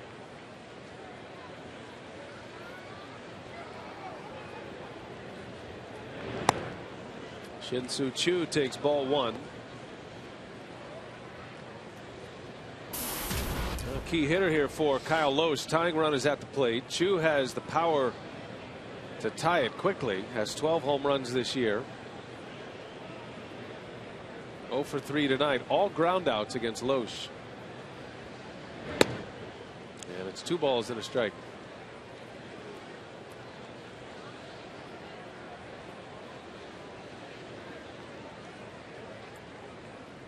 That hit by Izturis springs John Axford in the bullpen.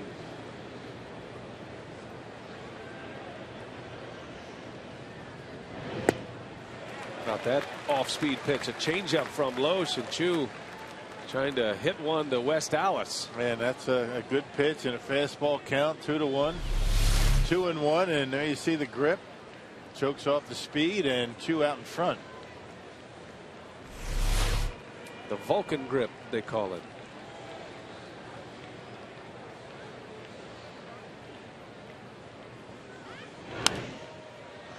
Back to the fastball.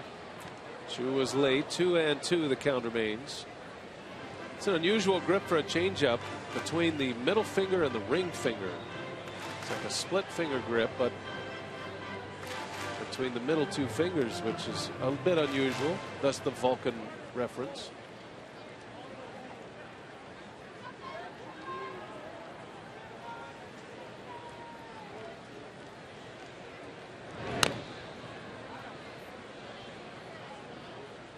Well, there's a lot of different ways to throw a changeup. You have the straight change, you have the circle change, you've got the grip on the baseball that Lohse prefers. It all depends on what you feel comfortable with and being able to put that pitch where you want it.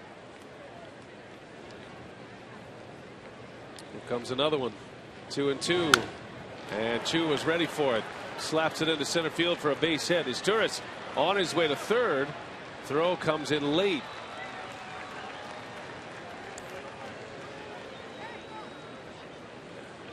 So Choo singles to keep the inning alive. First and third now, and the third hit of the inning for the Reds. Change up, and as you mentioned, Choo behind the fastball the pitch before. Fastball, curveball, and then he throws a change up again. And he's Izturis with good speed, very aggressive, getting to third base with 2 outs. As if he knew it was coming, Shin Soo Choo.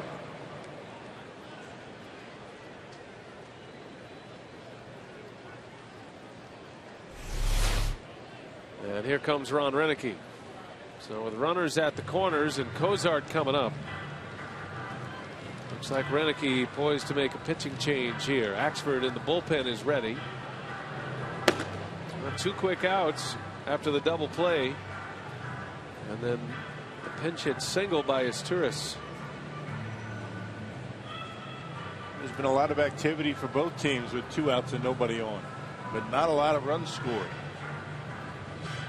So Renicky makes a call to the bullpen here. Loesch is out. 6 2/3. See if Axford can strand a couple of runners. Take a break.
Right now, out of the game, 2 runners on that are his responsibility. Our Miller Lite What's on Tap, the stylish lefty Tony Cingrani on the mound tomorrow against Willie Peralta. Cingrani off to a good start. His big league career, 3-0. Peralta at 5-9 with a 5.27 ERA. That's tomorrow night, 6:30 airtime on Fox Sports Wisconsin.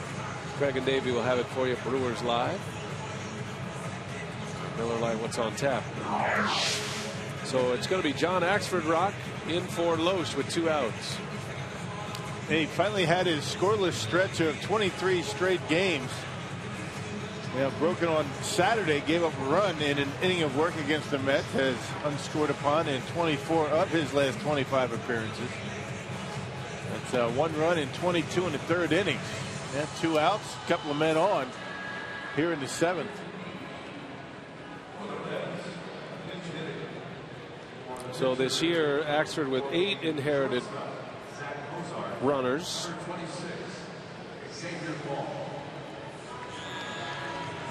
And you see the situation for the Reds with Izturis and Chu aboard, both with singles. Xavier Paul is going to hit here for Zach Cozart. Interesting move by Dusty Baker. Yes, it is. His everyday shortstop getting yanked here in the 7th inning. Dusty Baker wants a left-hander against John Axford. Axford has not allowed an inherited runner to score. And this would be a big one right here as he deals strike 1 to Paul. I suppose Izturis will stay in to play short. The runner at third. So Baker takes his chance with Paul, who has 5 home runs this season.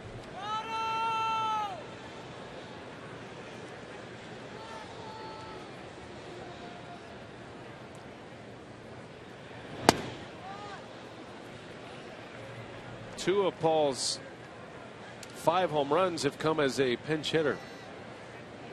Man, the Reds have been one of the better teams as far as pinch hitting goes.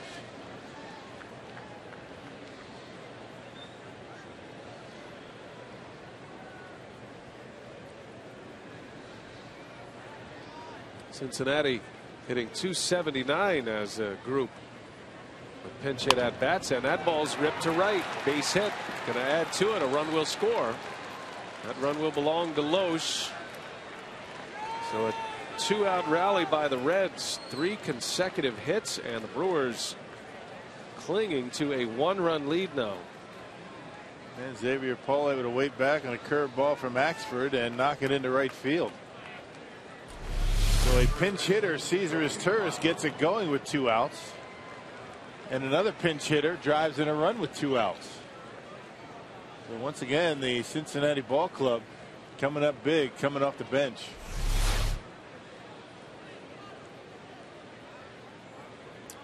First inherited runner allowed all season for Axford as he deals strike 1 to Joey Votto. And this is the last guy you want to face in a spot like this.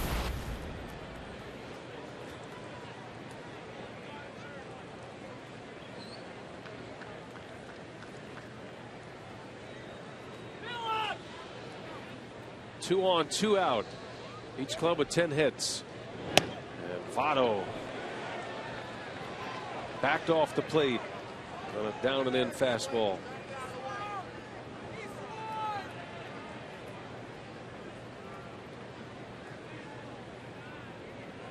And not very often you're going to get Joey Votto to chase a pitch out of the strike zone. You got to throw him strikes.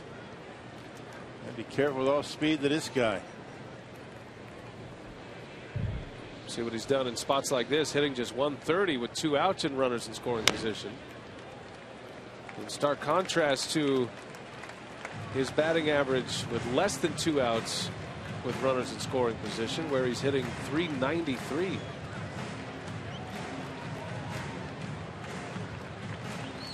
Those are the overall numbers this year. .316.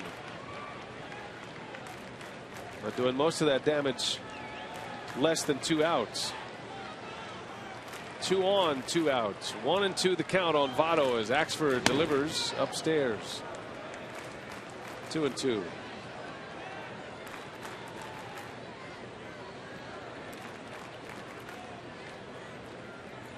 Could be the ball game right here. There's a way to the finish line if Axford can get Votto without having to face the Cincinnati Sluggers again.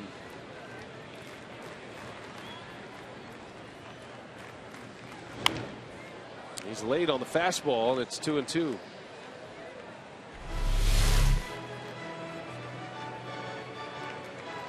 There's a curveball grip right there. You can see it tumbles out of his hand and get that good follow through. He threw a good curveball to Votto in this at bat. Kept it downstairs. That's the one he wanted to throw to Xavier Paul, but he hung it. See what Axford does here. 2-2 the count. Back to the fastball. Votto's late.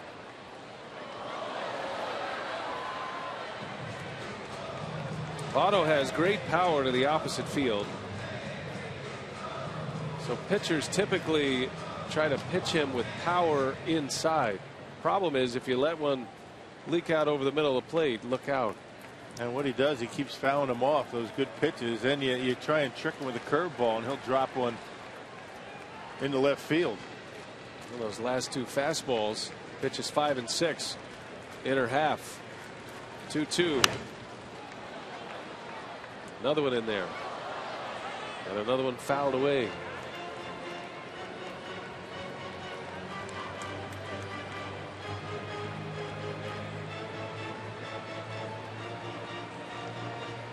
So the patience of the hitter versus the patience of the pitcher.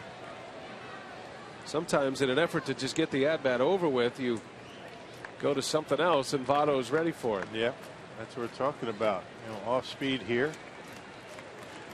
2-2 misses. That's why he's such a great hitter. And not too many tougher outs in baseball than Votto. I mean, you have to work for your outs against this guy.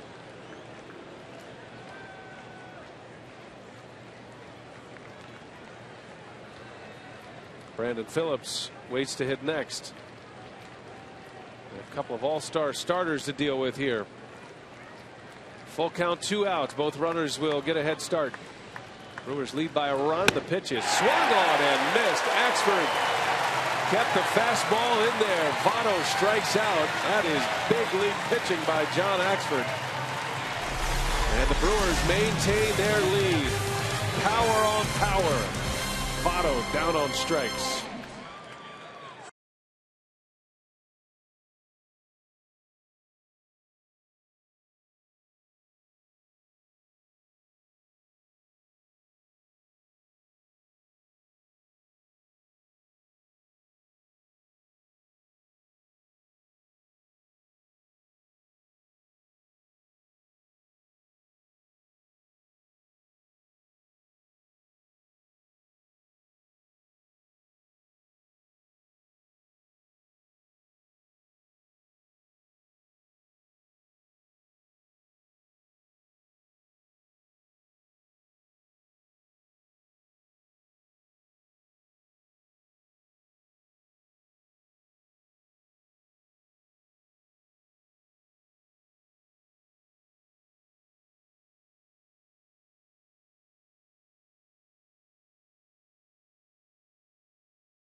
Four to 3, and the All-Star game is just over a week away. Yesterday on our AT&T Twitter poll, we asked about the National League final vote, and tonight we are looking at the American League. 5 position players on the ballot for the National League, 5 relievers on the ballot. So 46% of fans went with Joaquin Benoit, the closer for the Detroit Tigers. 23% went with Red Sox closer Koji Oihara. So fans can vote for either the National League or American League final spot until 4 p.m. Eastern on Thursday. And again, BA fans can watch the All-Star game right here on Fox Sports.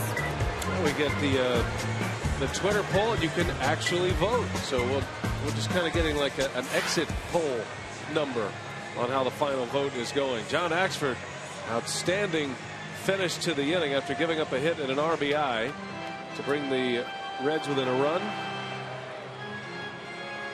Axford strikes out Joey Votto. He saw his tourist in the game at short. J.J. Hoover is on to pitch for Cincinnati. Part of this very talented bullpen. So important to maintain a lead last inning. The Reds bullpen not giving up much. Matter of fact, they have not allowed a run since June 28th. And 2 very good bullpens going at it now. It's going to come down to the relief corps. Hoover making his first opening day roster of his career. He's given up 16 runs this year. 6 of those had come in 1 outing.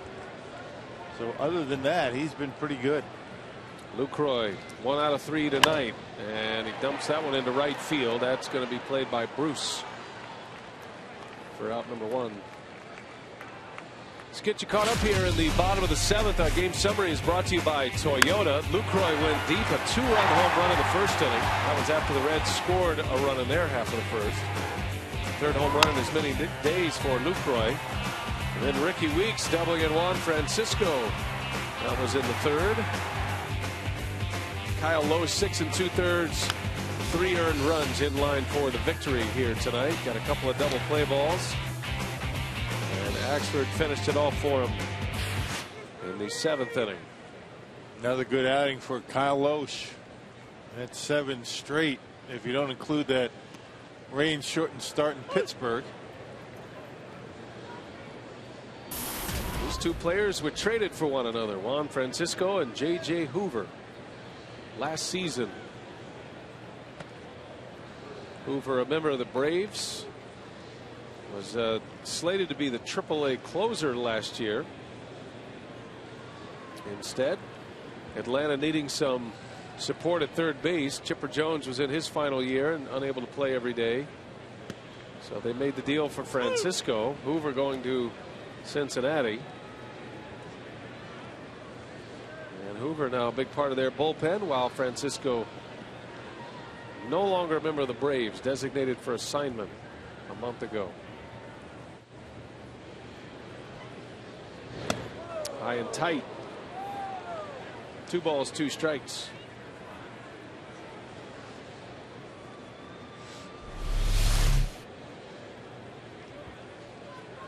Yeah, up and in. Francisco getting out of the way. One thing that Francisco, he likes that ball out away from. Right there is where his hot zone is. Get those arms extended. And missed a pretty good pitch to hit. Only matchup for Francisco against Hoover ended in a home run.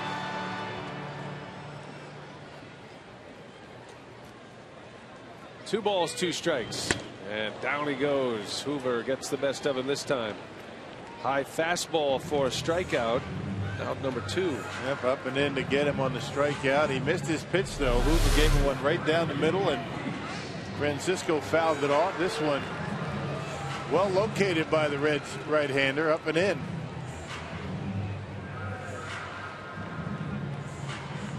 They say you usually get a good pitch to hit every at bat. Francisco did. He missed it. And 2 gone for Weeks. Ricky's having a good night. On base all 3 times.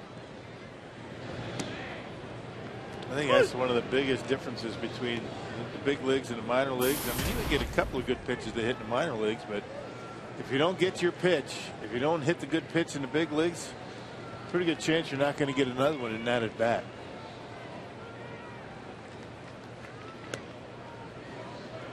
Well, Hoover has that slow curveball.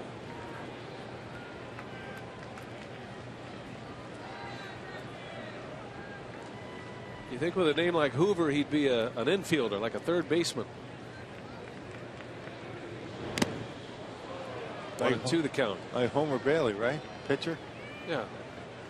That doesn't make sense either. A pitcher named Homer who has 2 no-hitters in his career.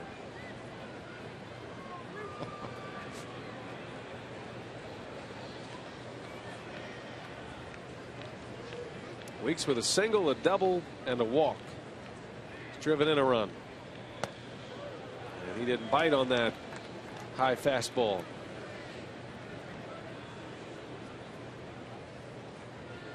You see Hoover works that slow curveball with the high fastball, and even though he doesn't have an overpowering fastball, it can be effective.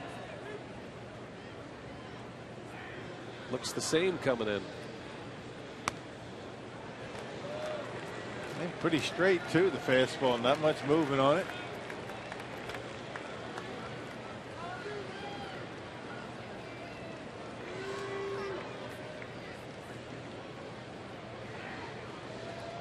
Full count to Weeks. Popped him up. Brandon Phillips will make the catch, and a 1-2-3 inning for J.J. Hoover. Heading to the 8th, Jim Henderson is next. Brewers lead by a run.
Good one so far. A lot of hits, not a whole lot of runs. It's 4-3 Milwaukee.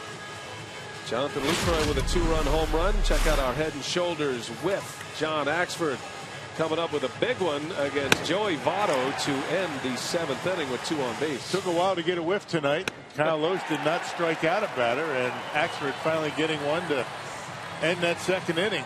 Reached back and gave Votto a pretty good heater. One Canadian to another. Uni Betancourt will take over at third base. Renicky tightens up defensively with the lead late. And Jim Henderson is coming on to pitch. I believe the move is straight up at this point. Now, you don't expect Henderson to pitch multiple innings, so you figure that Betancourt will just stay in Francisco's spot. Henderson last pitched on Saturday. 2/3 of an inning against the Mets. Gave up a hit, a walk, and a strikeout. And needs to put up a 0 here in the 8th. We could see Ryan Braun hit in the bottom of the 8th. Pitcher spot due up third. And you know Renicky wants to give Braun a chance at the plate. First things first, Brandon Phillips to start it. Jay Bruce, Todd Frazier. 4, 5, and 6 in the Cincinnati batting order as Henderson trying to put up a 0. Axford faced 2 batters, gave up an RBI single to Xavier Paul, and then struck out Votto to end the inning. That keeps Loesch in the winner's seat right now.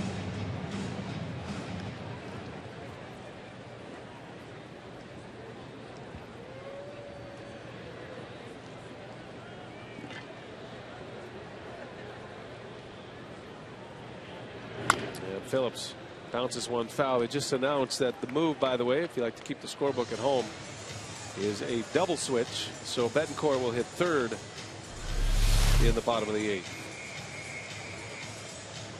Getting every ounce that he has for that slider, Jim Henderson.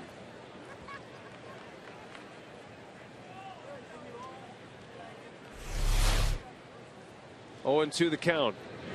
Phillips fouls it away. That's about as good as you can locate a fastball at 97 miles an hour right there, but Phillips able to foul it off. At the knees, on the corner, but he stays alive. Reds are very impressive in that part of the game. It's a great lineup anyway. Surprising how often they've been shut out this year. The Brewers have one of them. Matter of fact, the Brewers' first shutout of the season came against Cincinnati. That was against Homer Bailey, that Gallardo game. And June 15th.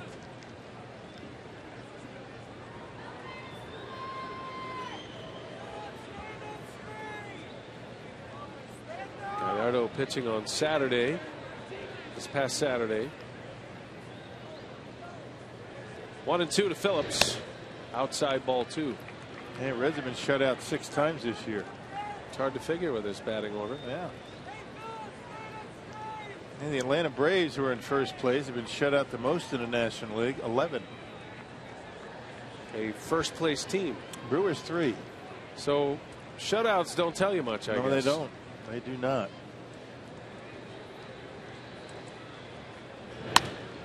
A shot. Oh, what a play. Halton to the bag in time. Well done, Sean Halton. And a pat on the back from a Gold Glover. A sign of respect. Boy, that's got to make him feel good. And the big guy stretching out, making the play all by himself. And he's been pretty impressive over there at first base. Shown himself well. A dive and able to grab the tricky hop. Came up on him a little bit. That's a big out right there. That might have been a double. Yeah, Brewers have tightened things up defensively tonight after taking infield practice, the full infield practice. Nice touch by Brandon Phillips at the end of this play. Say that away, big boy. Nice play.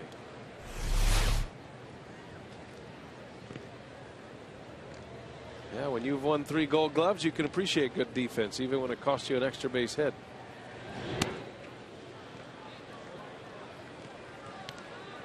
What's scary about the Reds lineup is just power threats up and down. Every one of these guys can hit the ball out of the ballpark, and when you're sitting on a 1-run lead in this park or in Cincinnati, that's what makes it so dangerous.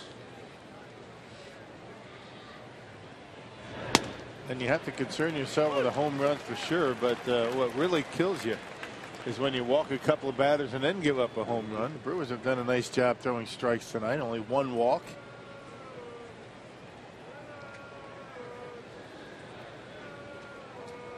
Bruce has an RBI tonight. He had a 2-out single in the first. It's 1 for 3. And a big swing. 2-2 it goes. And Jay Bruce has already struck out over 100 times this year. 105. I don't remember seeing any of those against the Brewers. I'm sure they've had some. You're right. Usually he's hitting them into the seats. This guy kills Brewer pitching. 360 career hitter against Milwaukee.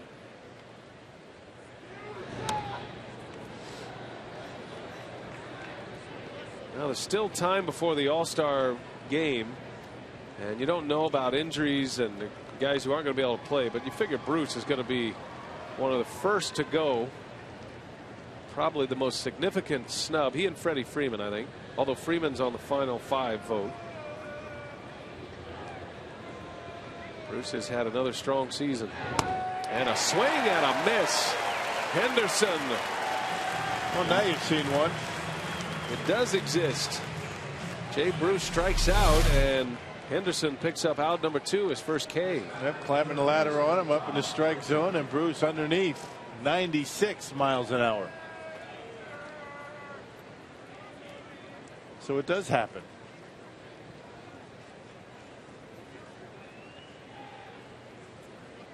Two outs for Henderson. Here's Todd Frazier. Strike 1, breaking ball.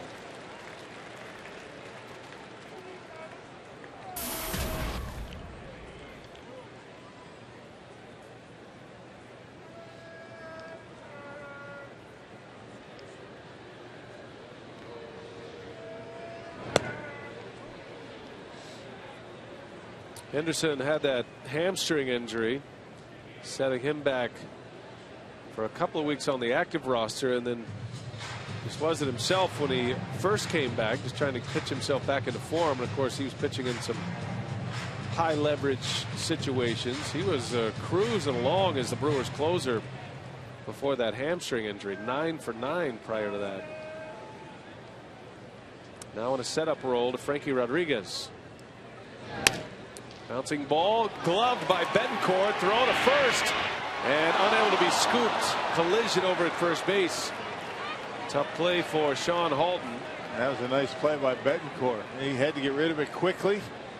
Tremendous backhand pickup, and he got rid of it and put it right on the money to Halton on a short hop. Actually, one of those in-between hops. Check this out. This is a nice throw, pretty accurate, but a tough hop for Sean. Not able to handle it, and a big collision at first base. Well, great effort by Betancourt. Renicky putting Uni in the game, tightening up defensively, and almost got him the final out. So that'll be an infield hit. Well, Halton saved the double, and now Betancourt saves the double. That ball gets by him, is down the line. So pretty good defense by the Brew Crew tonight. Well, now Chris Heisey representing the go-ahead run, and a fastball in there for a strike.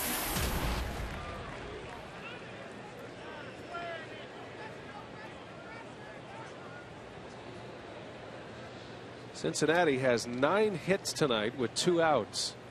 9 of their 11 hits have come with 2 outs in an inning. Heisey had one of those. Had a home run in the 4th with 2 outs. There's only been 1 3-up. Check that, 2 3-up 3-down innings tonight. The Brewers 7th and the Reds 5th. Been men on base all night for both teams.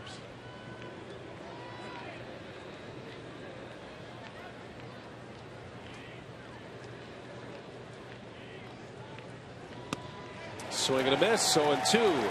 That's where you want to pitch this guy. I mean, we've seen him hooking pitches on the outside corner all night. Henderson able to get in on his hands.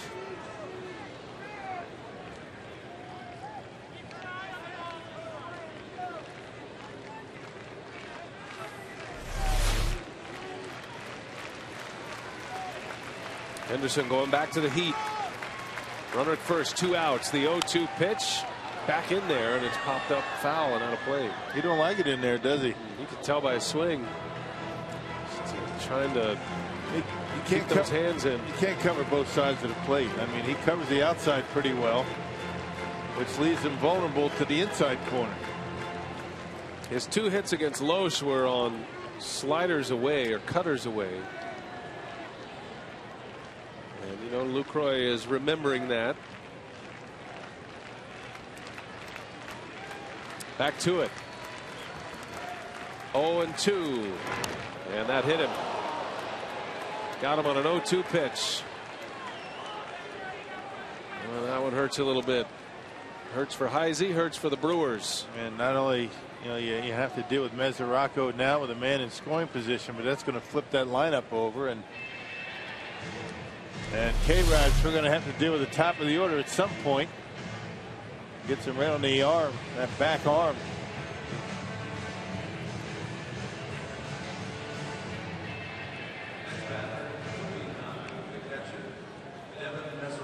Ouch.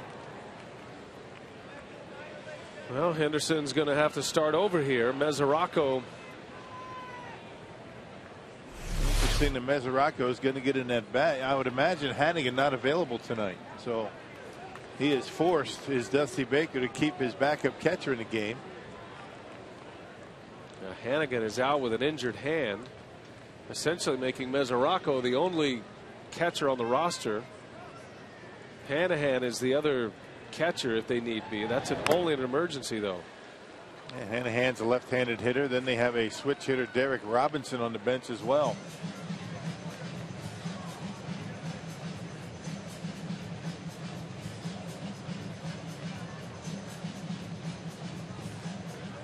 And a hit and a hit batter with 2 outs. Tying run in scoring position now. Mesoraco, the backup catcher, in a big spot. Henderson gets that one in on his hands, and it's 0-2. We'll see if Henderson can put him away.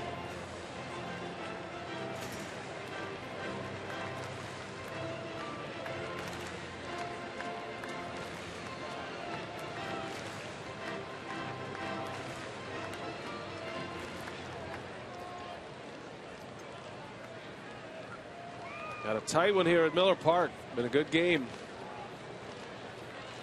Reds have out hit the Brewers 11-10. Brewers have the lead 4-3. Henderson ready for an 0-2. Bouncing ball. No panic. Maybe a little panic.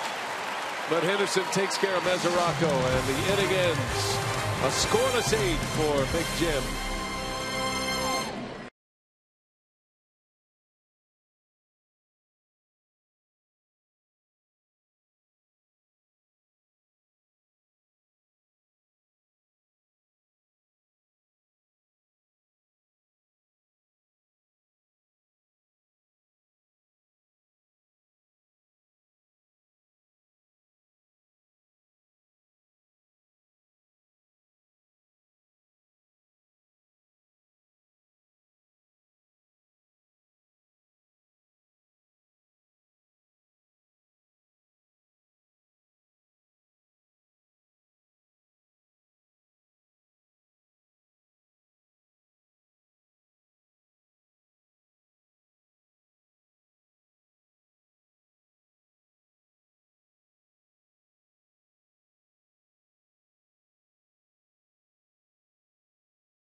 Cincinnati half of the 8th inning. Brewers leading 4-3 at this point. They have won 5 of 6 in the season series against the Brewers. It's never easy against this team, is it? Boy, it really isn't, because they've got a lineup that just comes back all the time. They've been doing a good job today with 2 outs, getting 2-out hits. So to continue that string to get runners on base. Our Marshfield Clinic shining moment of the game. Take you back to the 3rd inning. Brewers scoring some runs early for Kyle Loesch. It's Ricky Weeks, an RBI double, and that's big tonight because that was the 4th run plated by the Brewers in this game, and they're clinging to a 4-3 lead at this point. Brewers Live postgame on the way after the game, Brian. All right, Craig and David, thanks. And indeed, that has been the theme of this game, 2-out damage by both clubs. Sean Halton making a spectacular play at first base on Phillips last inning. Otherwise, you don't know how that inning would have shaped up. Halton takes a strike. J.J. Hoover back on the mound, starting his 2nd inning of work. In the Cincinnati 9th, is Turris will lead off, and then to the top of the order, Shin-Soo Choo, and then a pinch hitter spot as Halton takes a ball. Yeah, well, 4 of the Brewers runs have come with 2 outs. Not the damage that the Reds have been able to inflict, as Greg and Dave were talking about. 2 outs, nobody on. They get something going. Halton strikes out, and Hoover has a pair of Ks. 4 batters faced, 4 retired with 2 strikeouts. This copyrighted telecast is presented by authority of the Brewers, may not be reproduced or retransmitted in any form, and the accounts and descriptions of this game may not be disseminated without express written consent of the Brewers. Crowd of over 25,000 on a Monday night, and the Brewers trying to win the first game of the series and win for just the 2nd time this year against Cincinnati. 1-6 so far this year.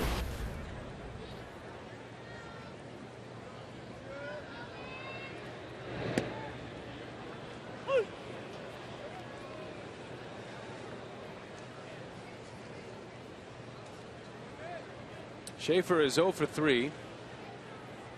It is expected that Ryan Braun will start tomorrow's game. He'll be back in left field. Could cut Schaefer's playing time short. He's been filling in for Braun. Excellent defender. He's had his moments at the plate. Just a young player who is getting his career started. And 3 hits on Saturday night here at Miller Park. A big double to plate a run in the 7th inning against the Mets to give the Brewers a 2-run lead.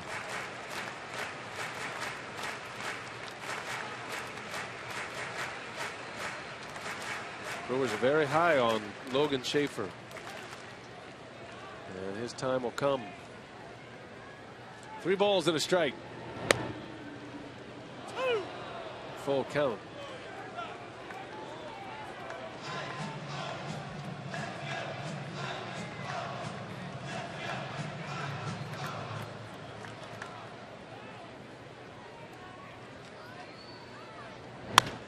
That one's ripped to right. Schaefer round first, going to challenge the arm of Bruce, and Schaefer is in there with a double. Boy, he can fly. Now that's when you want to test the arm of Jay Bruce, when he's going hard toward the line and really not able to set himself and get a good strong throw. And that's what Schaefer did. He never slowed down around first base and made it easily. Worked the count nicely, got the 3-2, got a fastball in, ripped it down the line, and base hit. Now the Brewers get their 2-run lead back. That'll look good.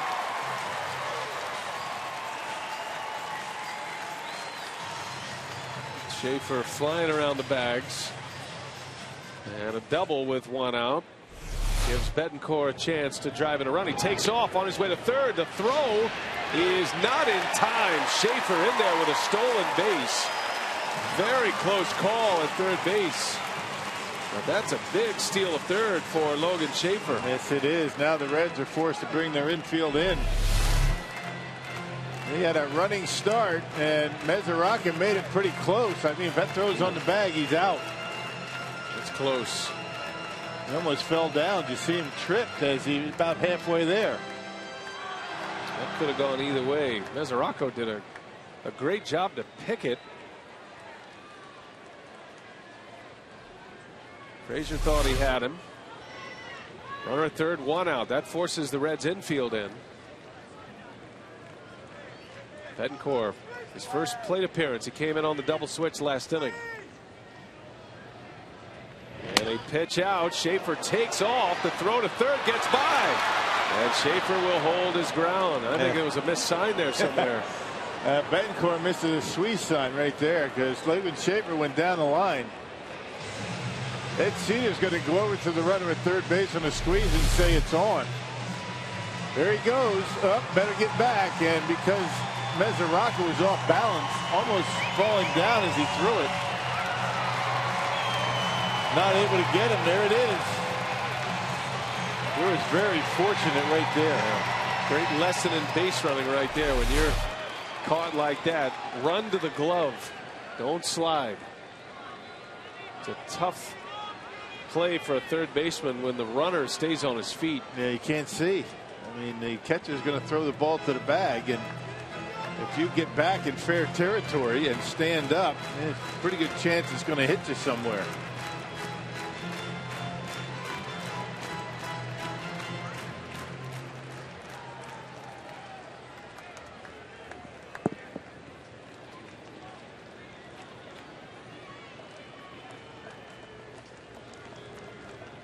Two and 0 to Betancourt. And Uni takes one inside.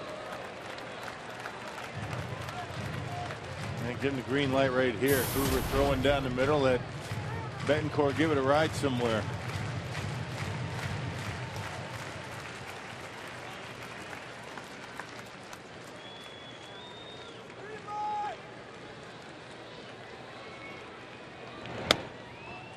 Ball four. One out walk, first and third. Hey, at every regularly priced Brewers home game, fans can purchase half-price Lowe's bleacher tickets and Club Goodwill. These tickets are sold day of game only and at the ticket windows in left field. There it is, Club Goodwill. Now the Brewers threatening here, back to the top of their order with runners at the corners.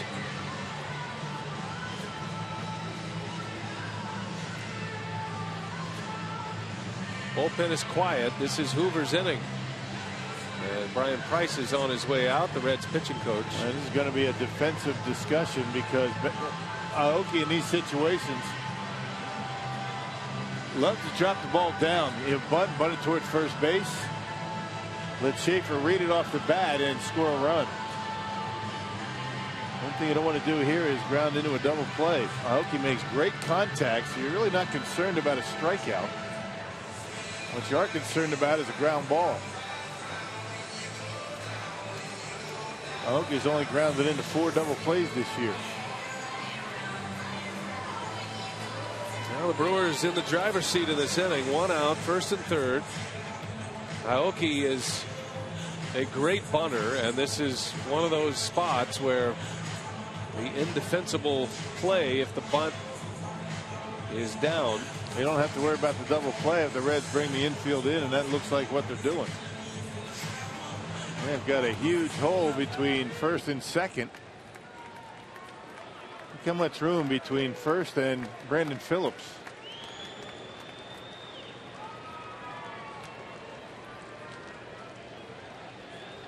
Ed Cedar gives the sign. And we are ready to go here. First and third, one out. That's a big run to pick up. 4-3 Brewers. And Aoki trying to pull one, pulls it foul. I don't blame him. Yeah, trying to shoot that hole over there. It's huge. Won't take much to get Schaefer home. Tapper in the infield, even if it's at an infielder, unless it's right at him, Schaefer's got a great chance to score. Medium deep in the outfield is all he needs to score Logan. That's the story with runners in scoring position tonight. Lucroy had the home run in the first. Ricky Weeks had an RBI double in the third inning.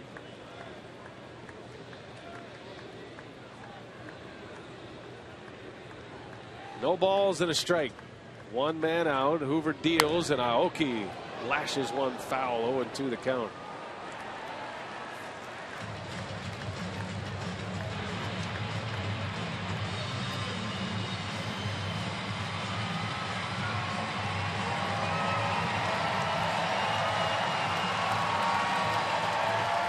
Brewers have the right guy at the plate. He rarely strikes out. You figure there's going to be some contact. Logan Schaefer trying to get a good jump over third. And that ball's hit in the air to right. Shallow. Bruce is coming in. This is going to be fun. Bruce makes the catch. Here comes Schaefer. Throw to the plate is cut off. Schaefer stops. And now Schaefer in a rundown. And he's going to be tagged out. Man, oh man, the throw was cut off. Schaefer would have walked in. And the inning is over, and the Brewers come up empty.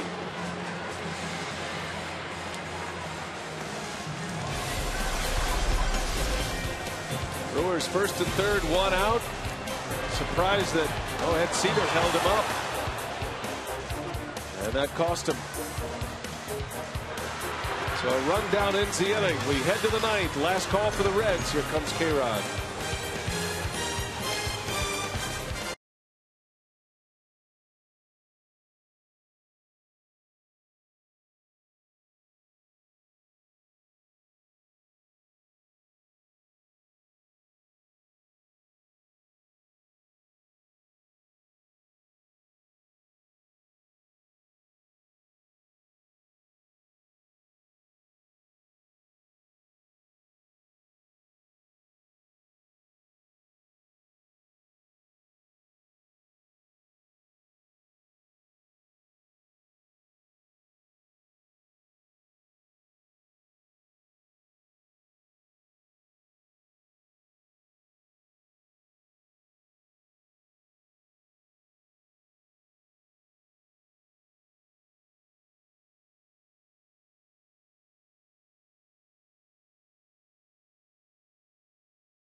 Have the lead, had a golden opportunity, but it gets away. Watch how far down the line Ed Cedar is on this call. Look where he is, almost to the cut. What he does, he's reading the throw.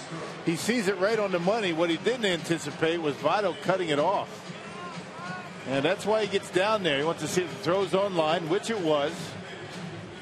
And Schaefer just doing what he's told. But I'm not sure why Joey Votto cut that ball off.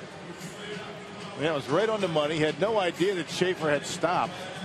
Maybe he didn't think that Schaefer was going in the first place. But the Brewers out of the inning. Well, we'll see if it matters. K-Rod hoping it doesn't as he faces Cesar Izturis. Frankie Rodriguez in our Columbia St. Mary's save tracker, 8 for the year. K-Rod 8 for 8 so far, 131 earned run average, looking for 9 for 9. He doesn't have any room for error. Has 302 career saves. That milestone number 300 came here at Miller Park against Atlanta. Izturis batting ninth, and then he'll have the top of the order with Chu, and then a pinch hitter. There's a way to get to the end without facing Joey Votto, but he has to retire the side in order. Joey Votto would be the last guy you'd want to face. Yep, 9-1 and in the pitcher spot.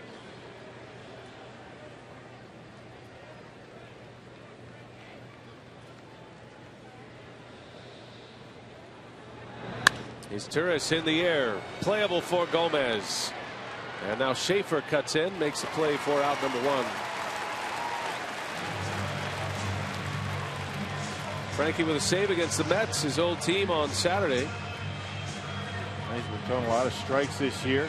Strikes with all 3 of his pitches. And that's the difference between Rodriguez this year and last.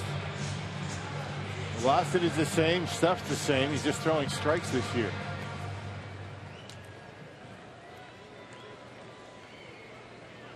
Back to the top of the order now, Shin-Soo Choo.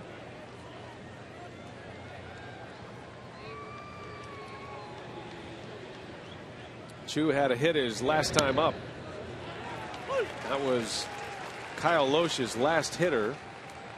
Loesch pitched very well tonight. 6 2/3 innings, 3 runs allowed.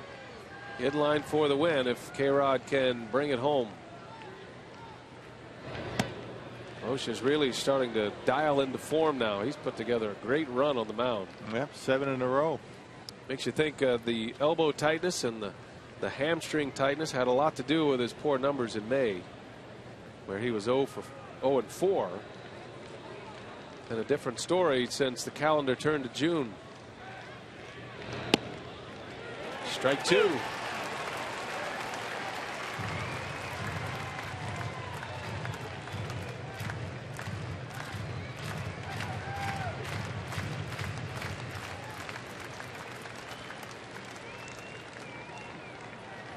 Going with a signature pitch, the changeup. Ball and 2 strikes to Choo. And did he get it? Yes, he did. A foul tip. Lucroy hangs on. And a strikeout for Frankie Rodriguez. 2 up and 2 down in the ninth. Hasn't made too many mistakes with that pitch this year. Change up, down around the dirt. And you see the grip. The more of a classic grip for the change up and located well. Lucroy holds on. Just a disappearing changeup, and barely Lucroy at the end of his webbing makes that play. How big is this out right here? Yeah, and it's going to be Derek Robinson as Rick Kranitz out for a quick scouting report on the pinch hitter. 4 for 16 as a pinch hitter this year is Robinson.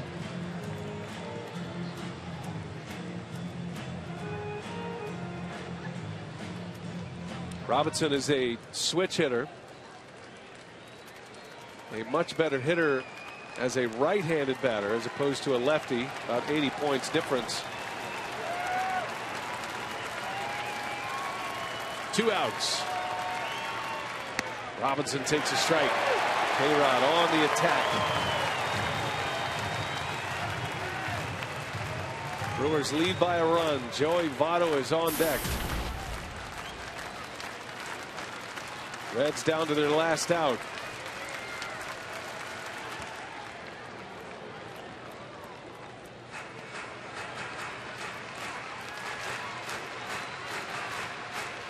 Cincinnati has 9 hits with 2 outs tonight. They've scored 3 runs, all 3 of their runs with 2 outs. Matter of fact, all 7 runs in this game have come with 2 outs in an inning. Reds are 9 for 17 at the plate with 2 outs. The Brewers having a good night in that category too. 7 for 14. 1 ball, 1 strike. And strike 2. Robinson watched it go by. Surprised him with a fastball.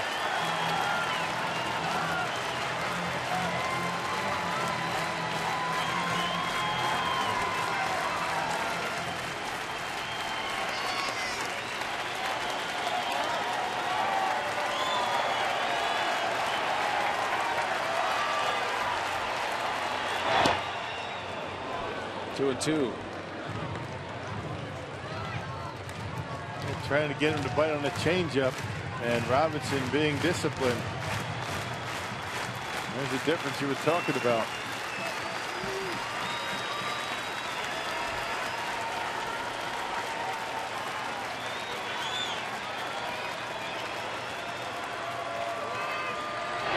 Robinson lays off. 3 balls and 2 strikes. And now the screws tighten up. Got to put it on the tee right here. Robinson, no home runs this year. You don't want to walk him and have to face Votto. Going with a fastball. Down a run. The Brewers trying to finish this one off. 3-2 pitch, and Robinson fouls it away. Reds doing everything they can to get Votto to the plate.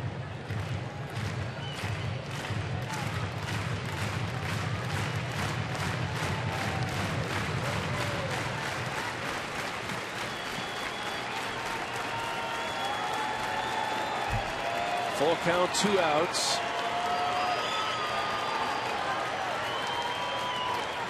K-Rod deals it, and a swing and a pop-up, foul territory. Schaefer sprinting, lays out, and can't make the play. That was a great effort by Logan Schaefer. Hit the tarp. And the at-bat continues.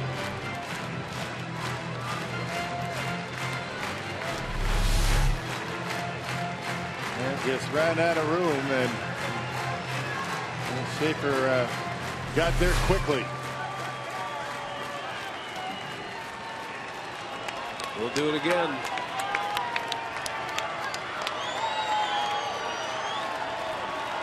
Another payoff pitch coming from Frankie Rodriguez. And that one is low, ball 4. Wow. K-Rod walks Robinson with 2 outs. And here comes Joey Votto.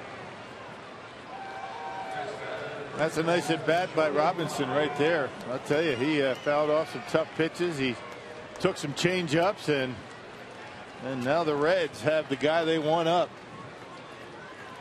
And there's your tying run at first base. And you wonder if Robinson will try to steal a base, or does he let Votto try to hit one out here? We'll see. Robinson has great speed at first. Brewers outfielders extremely deep.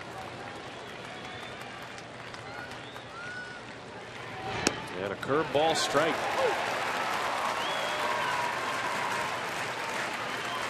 The Brewers backing up their outfielders, trying to avoid the extra base hit, which would certainly allow Robinson to score the tying run. You have to cut off those gaps a little bit easier. Even further back, Nori, says Ed Cedar. They'd put him in the bullpen if they could.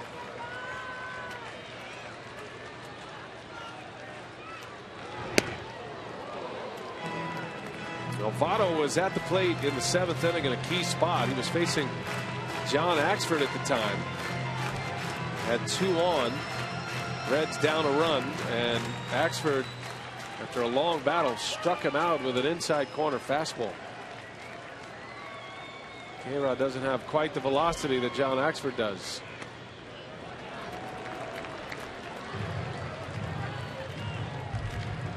He's thrown all 3 of his pitches to Votto in this at bat. Curveball, fastball, changeup.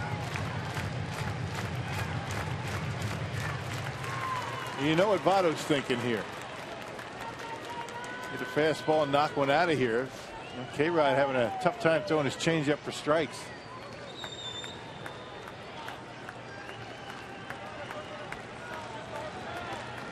Going back to it. Stick with your signature. 2-1 to count on Votto, and he swings and lifts it foul and out of play. He's out ahead of it. 2 balls, 2 strikes. Start to build the at-bats. Lucroy behind the plate, thinking about all the pitches that Votto has seen today. What has worked, what hasn't. Struck out with 2 on in the first, or rather in the 7th. He bounced into a double play in the 3rd. A serious threat at the plate in a spot like this. No hesitation, going back to the fastball. 2-2 the count. And Votto lifts it in the air, center field. Gomez at the wall. Gomez leaps, and he makes the catch! A game saver! Carlos Gomez! Unbelievable catch! And the Brewers win!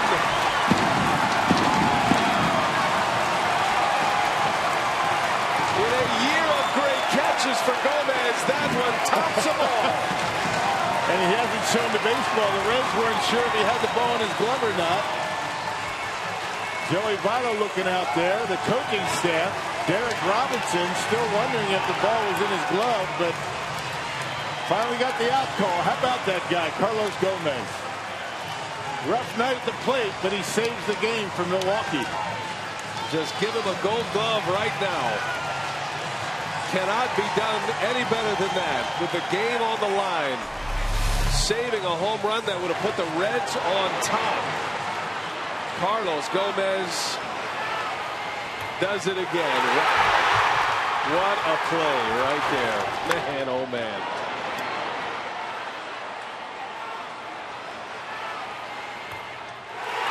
Ball game. And we send it down to Telly Hughes, who's standing by with Carlos Gomez. All right, Carlos, the only thing we can say is, wow. How did you pull that off once again? I mean, that make it a little bit easy when you play no double. But, you know, you have to be consistent and make yourself in the situation, like watching every single pitch to make the good play. That's the second home run you've snatched back in the last 3 days. You've also been named to your first All-Star team. How have the last 3 days been for you? I mean, I can't explain right now, you know, all the fans support me, all my family. And, you know, the last 3 months that I play, I've been playing so good, and it's amazing. Was there any doubt you weren't going to catch that ball? I mean, it is the one that make more easy because it's real high. Like, you can time me a little bit. And, you know, finally I get close to the wall and make my best jump. Great catch. Congratulations. Thank you, guys. All right, that's Carlos Gomez once again coming up with a game-saving tying catch. Brian and Bill, what a catch. Well, what a moment here for Carlos Gomez. Take another look.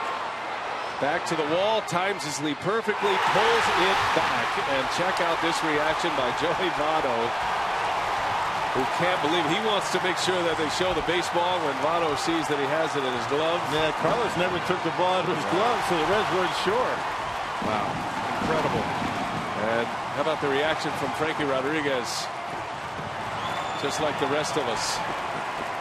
So Rodriguez now 303 saves. By the way, he ties Doug Jones 22nd all-time as he picks up his 9th. And Craig Kashawn, in a season of lowlights for the Brewers, Carlos Gomez has been highlight after highlight. You might as well give him the Gold Glove right now. Well, I'll tell you what, it's what makes him the 5-tool player. You got to have that defense out there. There's no question about that. Boy, how exciting of a finish was that. We're going to ask Davey Nelson if he's ever seen a game end like that. The Brewers hold on and beat the Reds. Brewers Live is next.